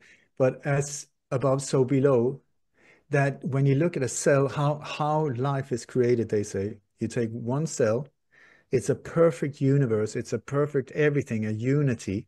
And then one day for some bizarre reason, this cell says, I'm going to chop myself in the middle and make a exact twin. Do you think this is a painless uh, process? Do you think that there's a lot of separation anxiety? Oh my God, oh my God, oh my God, oh my God, like this. And then you got 3D, 4D reality, which I think is what's going on. I think this is what's going on, that Mm. humanity has been, thanks to these super psychos and the jab and the masks and all of these things, have been saying, okay, no judgment. Where do you want to go? Right or left? Do you want to be in 3D, 4D? You choose. It's your option. No judgment, whatever. Well, I'm going to be square-headed and stay in 3D. I'm going to stick there because that's the way it is. Fair enough, not a problem. You, well, I feel I'm like this. I'm very confused. Everything is upside down. I'm on a whole different path and another journey. Okay, you go on that train. There was a there was a bearded guru many years ago that was saying that humanity, it's almost like a train and a train station Mm. where maybe I told, yeah, but anyway, that I think it's a very symbolic way where he said that 3D reality is the way that most of us, where we were born into, where we believe that our parents know everything, that the teachers will, of course, only teach us great stuff. There is no corruption. The army is there to fight wars for freedom and justice. Politicians are incredible individuals that only wants the best for us. And the police is there to protect us, pay the tax, and you'll be free, as long as you don't stick out. That would be it. Go down, have a pint at the pub and enjoy your life. Stay in the square, pay your taxes, and just live your life. 3D reality. 4D reality is for some of us for some reason that have gone out on this hero's journey, that have broken loose from 3D reality into the unknown. Hmm. Many times the reason we do that is either we go on a bicycle into some stupid areas for no reason or not understanding, or it's a death, it's a disease, it's something, it's a traumatic event, something like that that catapults us onto that journey.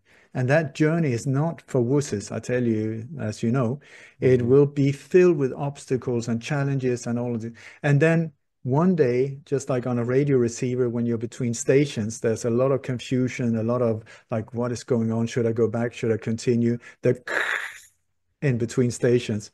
And then one day you hit a new station in 3D reality. Maybe the radio receiver was only playing classical music. In this new reality, you come to same radio receiver, but suddenly you got Jimi Hendrix on the guitar, just going like wham. And you go, oh my God, what is going on? Everything looks the same, but it's not. And it's at this point in 4D reality when you start seeing, oh my God, it's actually upside down. What I'm being told is good is actually bad. What I'm being told bad is actually good. What the hell? All of these leaders are pedophiles and this and that. And the White House is actually a satanic place. And I mean, my God, my God. So I think, oh, I need to tell all my friends in 3D reality. So what you're doing is you're talking to people in 3D reality, more or less saying, looking at the radio saying, have you heard Jimi Hendrix? Have you heard? It's amazing. It's revolutionary. It's, I mean, unbelievable. And they're standing listening to Mozart and Beethoven, not grasping at all what you're talking about. Like, what's Hmm. going on with this dude? He must be in some kind of a sect or some kind of on some, he needs medication. He needs to calm the hell down and start listening to classical music again because that is sick. That is weird. So the communication, there's no communication there anymore. And if you want to try and persuade anyone in 3D reality to see your reality, no judgment, different frequencies, you are in for pain. And it Hmm. seems like all of us are being challenged by the ones closest to us, spouses, parents, children, best friends. They're the ones that we try to share this information for we just want, you know, we just want good for everyone. But I tell you, it is the road to absolute pain if you want to try and persuade them, and the same for them trying to persuade you. Because it's just pain. Yeah. So instead, we have to bless each other, see that we're on different paths. And so there was a bearded guru many years ago. This was, I think, around the millennium. He said that by the year 2012, the world would be like I said before, a train station and a train Hmm. separated in two. And so 2012, it goes woo woo, train starting to move out. At that point, people can jump off or jump on, whatever they want to do. He said by the year 2015, the train has started to get momentum. Hard and hard. You can still, hello, hello, yes, yes, yes, and or run and jump on the train or off. He said by the year 2020, it's too far away. You think that you speak the same language, you do not. You're Hmm. so far away. Your paths are so different that there's no way that you can communicate. I beg to differ because I've seen there's what I call the popcorn effect, where people, especially when they've been so square-headed, like no, no, like the pressure has just been held back like that. Once they see it, then suddenly it can be in an instant, like pop, just like a popcorn pops when on the fire. You put Hmm. fire on it, and the corn just pops. And once it popped, you cannot get it back into the shell. You Right. cannot. Try with a popcorn. I wish you good luck. You cannot. And it's sort of like when you pop, it's like you jump from the train station and whoop on top of the train or in the train. And the good news is that the wonderful news is, I think we're back to the cell separating like that, that the people on the train are your people. You don't have to explain anything. You don't, you're on the same wavelength. It's just like, oh my God, we're friends. And this is for me, it's like I look in your eyes, boom, I see right away you're one. You know, Hmm. I can completely relax with you. I can speak freely. We're like this, a brother in arms, fantastic like that. I meet a 3D reality individual. I look in their eyes. No, I don't even try to go there because I'm not into pain. If I Hmm. was into SMS, great, but I'm not. S and M, that would be the way. S and Hmm. S. S and M. If I enjoy pain, go for it. But I don't. Okay. I'm not really fond of pain. So I talk to them about absolute different things. I ask a lot of questions about their lives and just learn from that. Do I try to persuade them? Zero. I don't try to persuade anyone Hmm. anywhere. It's I'm here of service. If there's anything I can help to bring into clarity or a better understanding, because I devoted my life in this specific area. If I'd been like a chef, I would have been a master chef. I would share my secret sauce or whatever, blah, blah, blah. In this case, if this can be of value to you, please, here you go. Otherwise than that, I keep my mouth shut. That's beautiful. And I very much resonate with that myself and the same type of mindset and mission and how I approach the day to day too and the interactions. And I think there's a real beauty in when you can look in the eyes of another person, you see it's like, Mm, okay, you're I see you and mm, we're at the same point. And that it actually the relationships and the community that you do build, mm, it's far deeper than what a lot of the I found 3D relationships and sort of surface level, I'd say conditional types of love that are built on and so promoted in our society. So there's a true joy, I think, that comes by just walking this path with authenticity mm, and that's where the real liberation is because I feel it just sitting here talking to you, that inner sense of liberation mm, and the ability to go through this life and see the beauty, sit. I live right by the Missouri River. I can go sit by the river and observe the flow of nature and hear the birds sing and feel the wind and just, oh, beautiful. That's like, mm, this is what I'm here for, and see that simplicity and that freedom that's always present inside of us that it can't be captured. It can't be tyranny only exists in the mind, right? That's mm, really the only place it lives. And so I think what you're speaking to here is just so powerful. And the way you articulated the differences in the 3D and the 4D and how we actually live in these different planes of consciousness is probably one of the best ways I've ever heard it articulated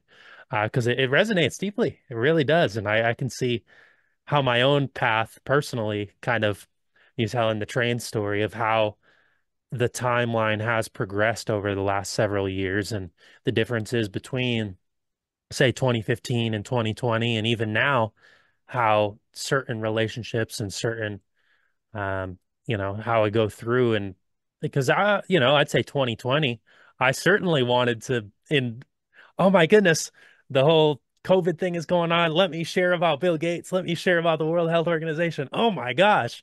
And now the actual mindset for me, it's people will come and engage in how they want to, but it's not my place to force upon any information upon anybody, and you can always read it, engage it as you're sitting and talking with somebody where you can go and where you can't go. And it's all, regardless, the interactions are based out of love and compassion and harmony. And it's a beautiful path to be walking on for sure.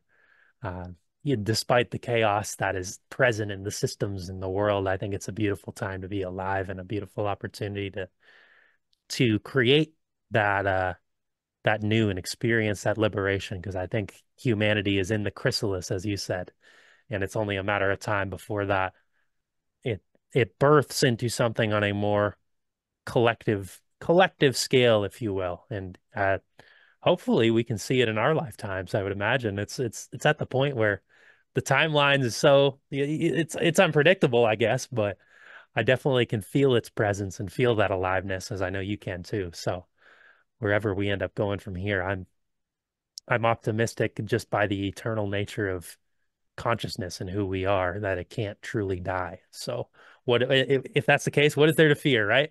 You mm. know? Um, And I tell you, in our lifetime, I see it within months. Mm, I, but it's like my daughter said, you've said that, my whole life, she's 20 now. You always said that, yeah, we're so close, we're so close. But I'm telling you, we're closer now than ever, hmm because there will be a shift. Like you say, we're being pushed into a corner, just like through a birth canal, where we're just being squeezed and everything that is not healed will come to the surface. I think that is why so many of us are officially suffering. No, you're just facing things that is not healed. Deal with it, deal with it, deal with it, and heal it, and then it will pass smoother. It's like you can fight it, but you're in a river. You start, yeah, oh, I want to go that way. Or you can just surrender and relax into it. mm, And yeah, but that's giving up. Is it really? It depends on where you want to go. If you're still trying to stay in 3D, or you're trying to persuade, and you live in violent thoughts and violent this and that, go for it. Just keep wearing yourself out. Or maybe surrender.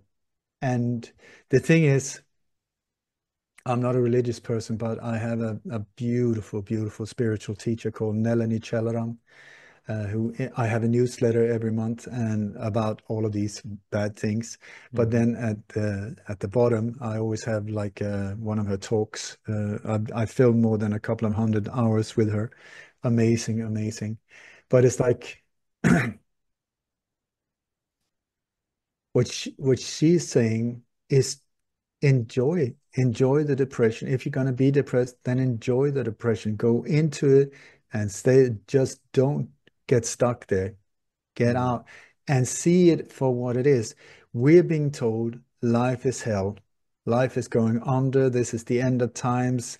Everything, there will be starvation, there will be catastrophes, there will be war. I tell you, for some people, yeah, but if you look out through the window, more or less everyone, I can guarantee, that is listening to this thing, look out the window. Are there piles of dead bodies because of some weird virus? I don't think so. Are you in the middle of a war zone? I don't think so. Most of us are blessed enough not to live in that. Are we in the middle of absolute chaos and meltdown, civilizations, the end of everything? You look out through the window, butterflies, there's sunny sky, there's a blue sky, most of the time without chemtrails, I hope. The whole thing is like, wow, this is magical. When you look at it, it's like, I mean, I don't even know what a cat thinks of, or what is a life for a snail. I have no idea. hmm How I cut my hand yesterday. It's healed. My God, check it out. It's like, how is that even possible? That just shows the limitation of my understanding. I have no clue. I have no clue. I just say there's something much bigger than this one going on. And hmm I think that this is where our higher self, it's almost, I've even written a book called Re-Mind Me, Remind Me, of this life as a computer game, where it's like a manual to understand what's going on. And because the thing is, if you have a choice, you look out through the window, like you say, you can just walk down by the river. If you say simplicity, it is the exact opposite. How incredibly advanced, intricate is nature? It's just like, wow, wow, wow. My God, that's how we should be every day. Like, oh my God, what is water? I don't even get it. What is it in water that gives life? No water, no life. What? Fire? Look at the flames. What is that? Where does it go? I have this wooden piece of whatever. I put it in and it disappears. If that is not magic for you, what is that? And like, we're surrounded by absolute magic, divine magic. And also, something is communicating with us. Like, who is that? I mean, through numbers, and we get all of these messages. If you haven't noticed, please open your eyes. Something is communicating with us in an incredible way. And the more you start being grateful for these messages and pointers and stuff like that, if it's your higher self or God, whatever that is, or the architect of whatever we're in, may it be flat or round or just a virtual reality matrix type of thing, I do not know. But look at it, it's just wow. And then we look at screens in front of us that just keep saying life is hell, life is horrible, there is pain, there is pain, there's pain, and separation. Where do you want to put your focus? Really? I mean, like, are you into pain? Go for it. If you like horror movies, go for it. Make your own life into a horror movie, go for it. But I don't know. I think most people are sort of like quite fed up at this point with this struggle, this pain, this all of, and where it does it come from? Mm. It's this one. It's how you filter the information coming in. How do you deal with it? What is it you see? And look from a point of the triggers also. What triggers you? Your partner, which is very often the perfect one to show you where you're not healed. Mhm. That individual will just be very lovingly pushing their finger right into the sore spots.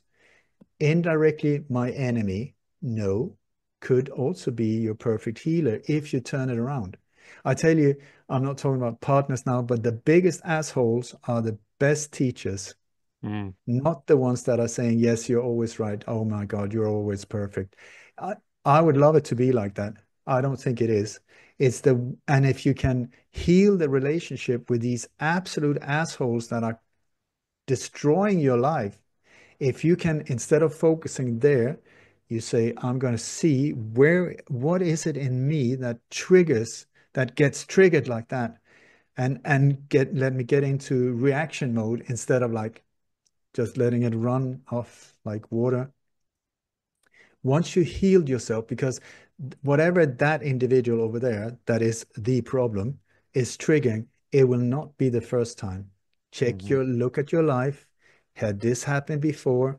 I guarantee you, yeah, yeah, multiple times. No, it's that person. No, it's not.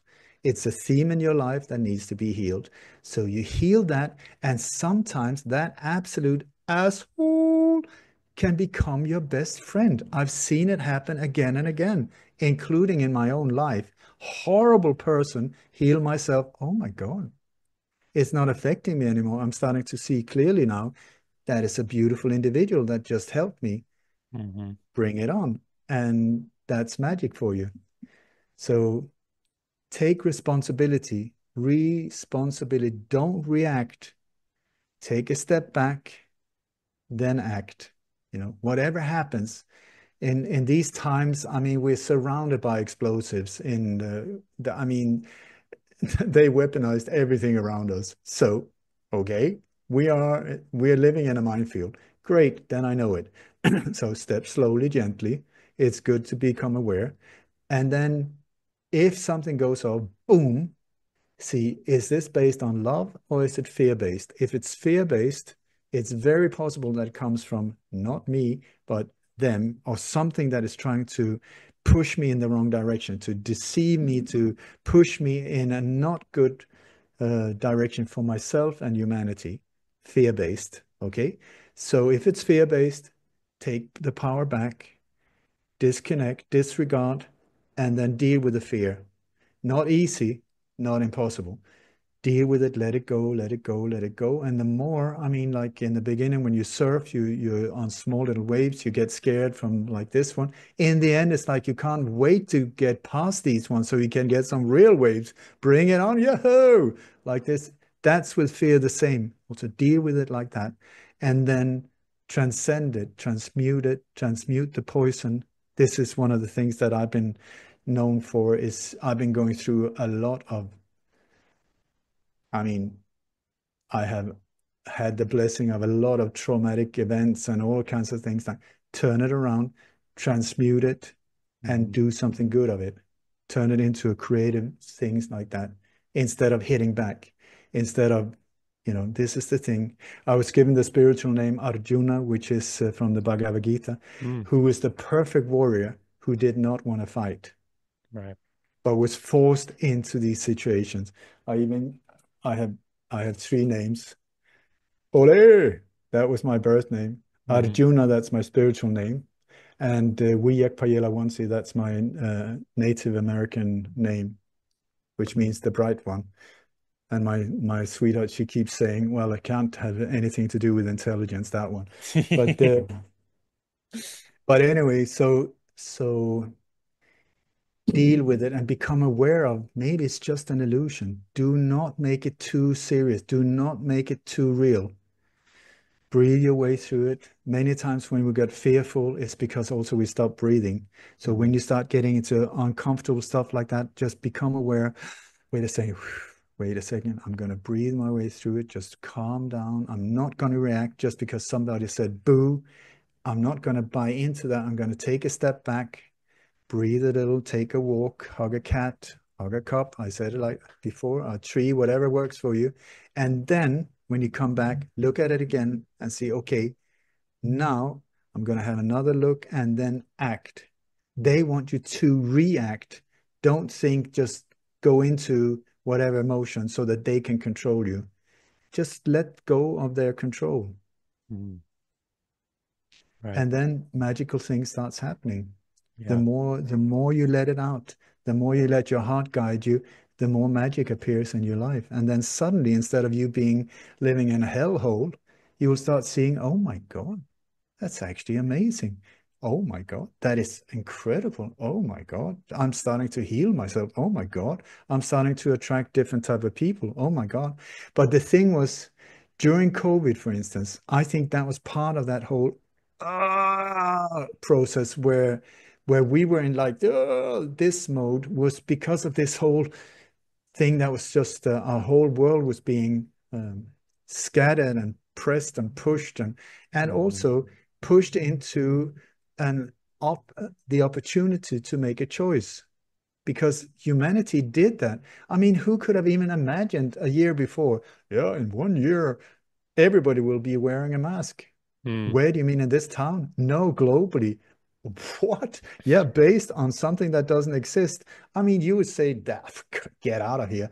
But what actually happened was like almost like in a queue, go left, go right. Hmm. Jab, mask that way, not mask, and no jab, go that way. Who's right, who's wrong? God knows. Let's just go for what you show yourself, what who you are, and you on the train or you stay. And it just did like this. And Hmm. this is where I feel like we're being pushed, and I don't think that we're that far away from a really like suddenly, and the wings just comes out, boom. Yeah. And I tell you, people say, so what do you think of the world? I mean, I have no clue. I mean, I would not be surprised if we were in some kind of Truman Show.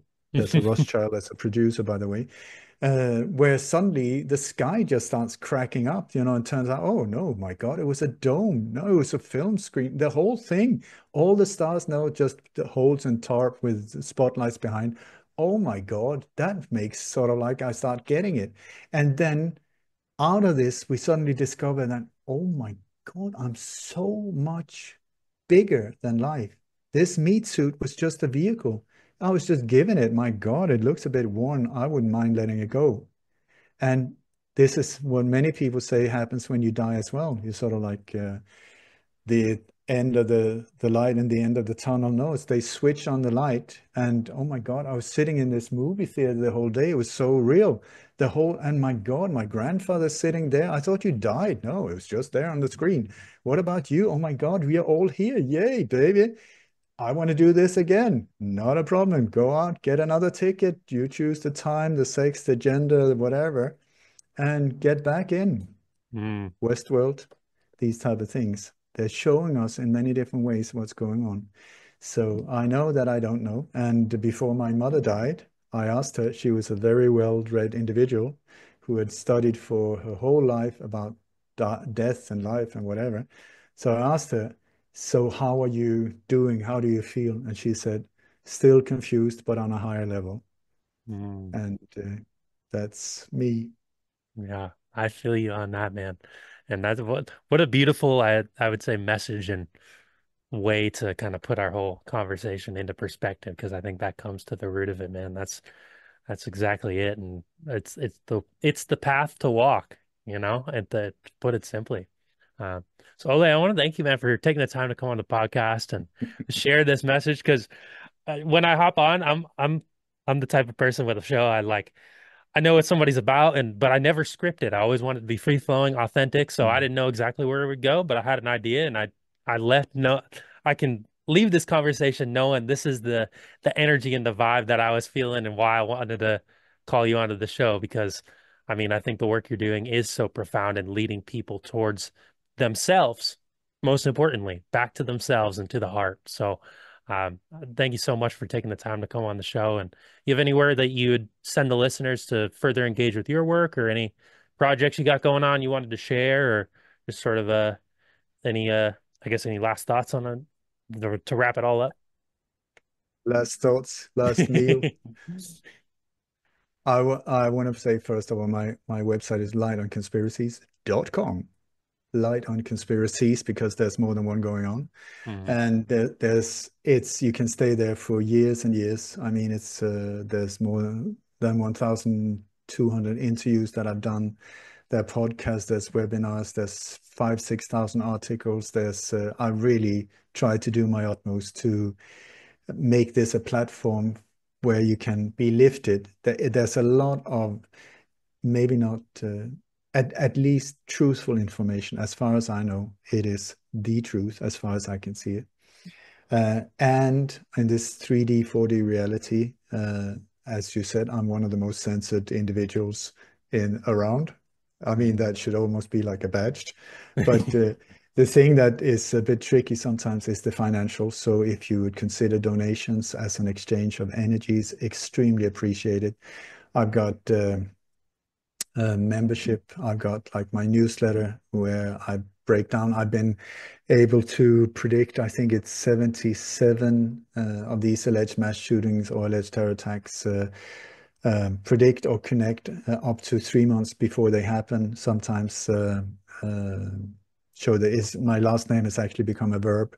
Hashtag Dammegard or hashtag Dammegard is to find the hidden clues. Yes, they hide clues because of the law of karma. They fear that one. They hide clues in the forensic evidence about what they're up to. So once I became aware of that, I started focusing especially on finding them and then stop this madness by exposing them before they could pull it off.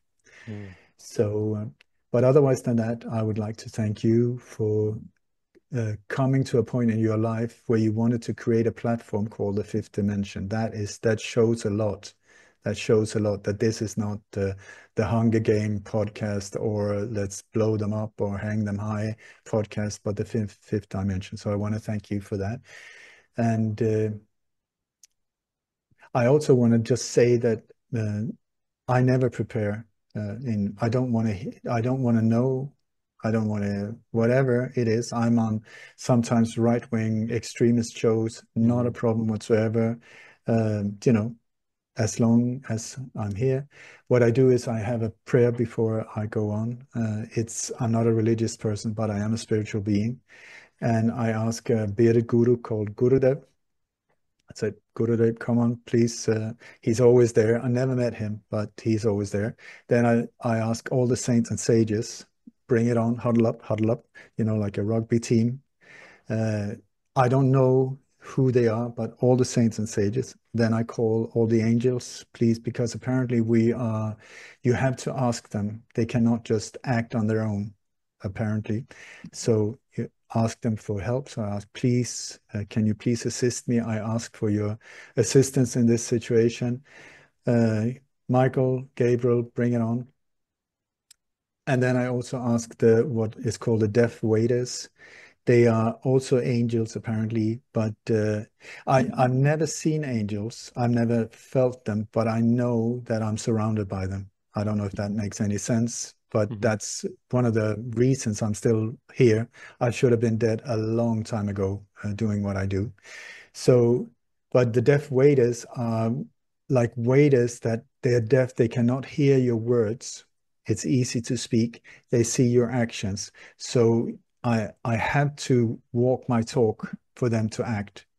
So, but I ask their assistance as well. So Gurudev, saints and sages, all the angels, Michael, Gabriel, bring it on. Deaf waiters here, thank you. Then all my ancestors, known and unknown. I go through in my head, my father, my mother, my grandmother, my aunts, and my girlfriend I used to, who died, a friend from school who died very young, some beautiful individuals, radio hosts that I met over the years that have been taken out or are no longer with us. My brother in arms, Cody Snodgrass, who died. Jim Mars, an amazing. I just go through all of these, and then I say, please help me get my ego out of the way, get this one out of the way, and then help me deliver what is needed exactly here to whoever is listening out there to lift this world to the next level of compassion, forgiveness, understanding, and absolute joy for everyone. Mhm. And so, with that said, I would very much like to end with a prayer Oh, that it was my teacher, Nelani Chelaram, this incredible human being, one in a billion. Absolutely, and I'm so blessed. Kim and my sweetheart Kim and I, we count our life before and after meeting her. mhm. And I'm not a spiritual, I'm not like a follower or anything like that into sects or like, but her, the way she lives her life, and oh my God, absolutely stunning, stunning. So anyway, there's this prayer that I really, really love, and it goes like this. May the entire universe be filled with peace and joy, love and light. That is the entire universe. Every single square inch, centimeters, whatever you want to call it, be filled with peace and joy, love and light. May everyone, and especially the ones who hurt you, especially the ones who hurt you, be filled with peace and joy, love and light. May the light of truth overcome all darkness, all darkness. So victory to that light. If you go into a dark room, you switch on the light. Does the shadow struggle? Do they fight? Are there any kind of resistance going on? Do they say, I'm not leaving, I'm not leaving? No, you switch on the light. Boom, that's it. Mhm. You take a low frequency like fear, you take a high frequency like love, you put them together in a laboratory. Do they fight and come out in the middle in the gray zone? No, the lower one gets annulled. Mhm. And that's why I think there was this bearded guy a few thousand years ago. I think he went under the name of Jesus or Jesus, so I don't know, something like that. Super hacker, if you ask me. That guy cracked the code Mhm. because what he started seeing, okay, if that's true, that a higher frequency annuls a lower one, my God, that's the key. So whatever the problem is, meet it with a higher frequency. And while you're at it, why not make it easy for yourself? Meet it with love, the one that we labeled the highest frequency beyond the frequency of thought. Go for that one. So whatever problem you have in your life, meet it with a higher frequency, meet it with love. That's what he said. We said, thank you so much. We nailed him to a cross and let him die in the desert. Thank you so much. That's a very kind way of saying, yeah, baby. But otherwise than that, love is not a wuss language. Like this guy was not a wuss. He was a rebel. He gave his life for us, for what we believed in. And I'm not a preacher here. I'm not saying anything about this whole shebang, except that I think that he was really onto something. And so when you are confronted with a so-called problem, how do you deal with it? That's the thing. Buddha, one of the first thing he said when he came, or the first thing in Buddhism is there is pain. Mhm. There is pain. You can't avoid it. There is pain. What you can do is learn how to deal with it. There are different ways of doing it. That's it. Okay, so we come to this wherever we are, accept it. There is pain. You cannot avoid it. Life is not a Hollywood movie where you fail if you're miserable, if you fail. No, it's full of challenges, and most of them in the form of different variations of pain. but it's a matter of how to deal with it. And I think there is a way to deal with it that is a beautiful way to deal with it. Stop listening to this one. This is the confuser. Start listening to your heart. It's very silent. You have to stop the messing to be able to listen to that. The more you make this one quiet, the more you know, because your heart tells you. We were given this incredibly divine GPS thing. You're on track, you're off track. These are the feelings we have. Oh, I'm starting to feel sad, depressed. Yeah, you're getting off track. I'm starting to feel, empowered. I'm starting to feel inspired in spiritus. When body and mind aligns, boom, spirit enters. Follow these things. Follow your goosebumps. You're on track. And that's just the only thing you have to do. Don't worry. Be happy. Mm, Be good. Do good. Kindness is cool. Stop whining. Start shining. mm, Stop whining. Stop whining. I'm talking to myself as well. Stop whining. Get out of victim mode. Start shining. Stop seeing yourself as you're some kind of victim. Yeah, but I was traumatized. Were you really? I mean, some people pay big bucks to go on these kind of boot camps things to go through absolute hell and come out on the other side and have evolved. You get it for free. Yay, baby. Somebody traumatized you. Stop whining, start shining, turn it around, transmute the poison, and you will see that if you can deal with it in the right way, it will give you empathy for people that were in that situation. And sometimes you can turn it into something beautiful. mm. Whatever happened to you, turn it around. Is it easy? Absolutely not. You would be bored to tears if it was easy. You would have sorted it in 24 hours. Yeah, I came, I saw, I left. It was boring. This life, fuck it. But if you start seeing the value of these things and start seeing also that your mind electric, your heart magnetic, it's not enough just to think and become aware of your thoughts because they're generating stuff, good or bad, they're generating stuff depending on what you're doing. The heart, if you close it, it will not pull in, it will just repeat. If you open it up and start the magnetism just through gratitude, be aware because it works both good and bad, you know.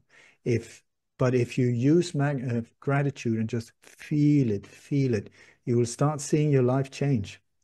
It will start becoming more and more beautiful. You will start attracting people in. It's just like, oh my God, oh my, oh, wow. And the more grateful you are, amp it up, amp it up. Your spirit goes higher and higher. Your frequency goes higher and higher. It's harder and harder for this crap to get to you. Just like you're detaching, you're surfing away from it, saying, I see you. So not going there. I'm not going to hook into it anymore. You don't have power over me. Yes, we do. We will make headlines like that. Breaking news. Ah, so what? Boom. Could I care less? Not at all. I'm going to focus on creating a beautiful life by doing good, being good, and just amp it up. And now I will be quiet. Just beautiful, man. Absolutely beautiful. I think that is the way forward. Heart lead, brain follow, trust the path, to put it Mm. simply. But awesome, brother. Thanks so much for coming on the show. And I'm pretty quick with my podcast turnaround, so I'll have it out within the next week or so. And when I do, be sure to share it with you, and we'll blast it on out to the rest of the world and spread that light. Thank you so much. All right. Like what I do is called has been called conspirituality. Hmm. Spiritual. I love it, man. I love it. Well, you're bringing light to conspiracies, and I think the way you approach it is the only way to approach it, because otherwise we're just spreading more, if we're looking at conspiracies, we're just spreading more fear, but taking the spiritual path, that's where the truth is. It it's in my limited way of understanding things. This is the only way. Yeah, I agree with you, man. I agree. But and thank you to all the listeners for tuning in as well.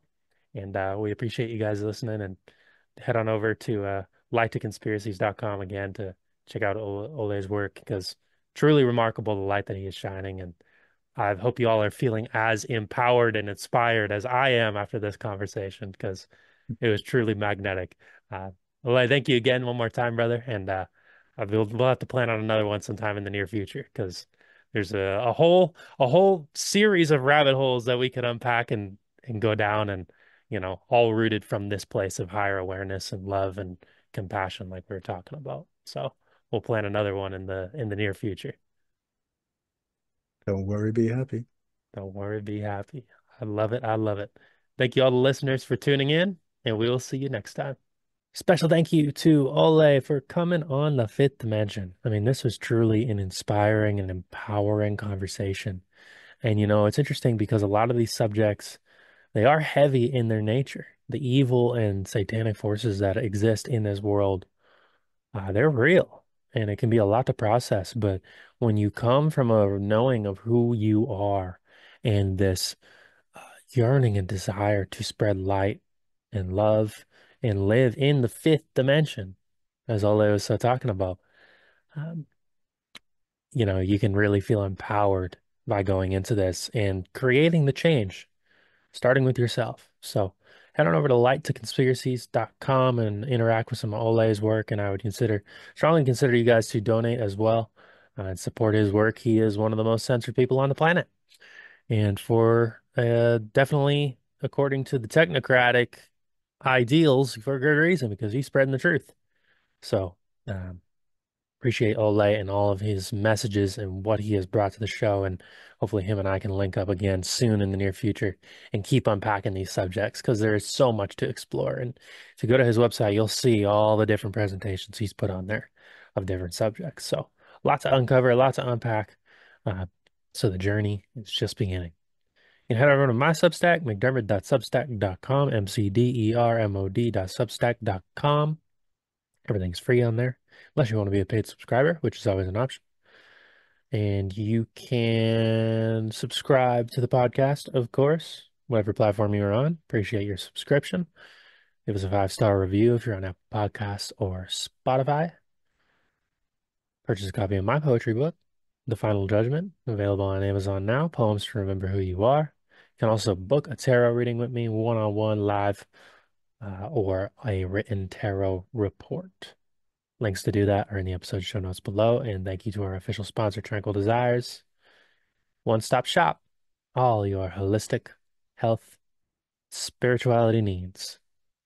That'll wrap up this episode, ladies and gentlemen. And I will see you all next time. So long.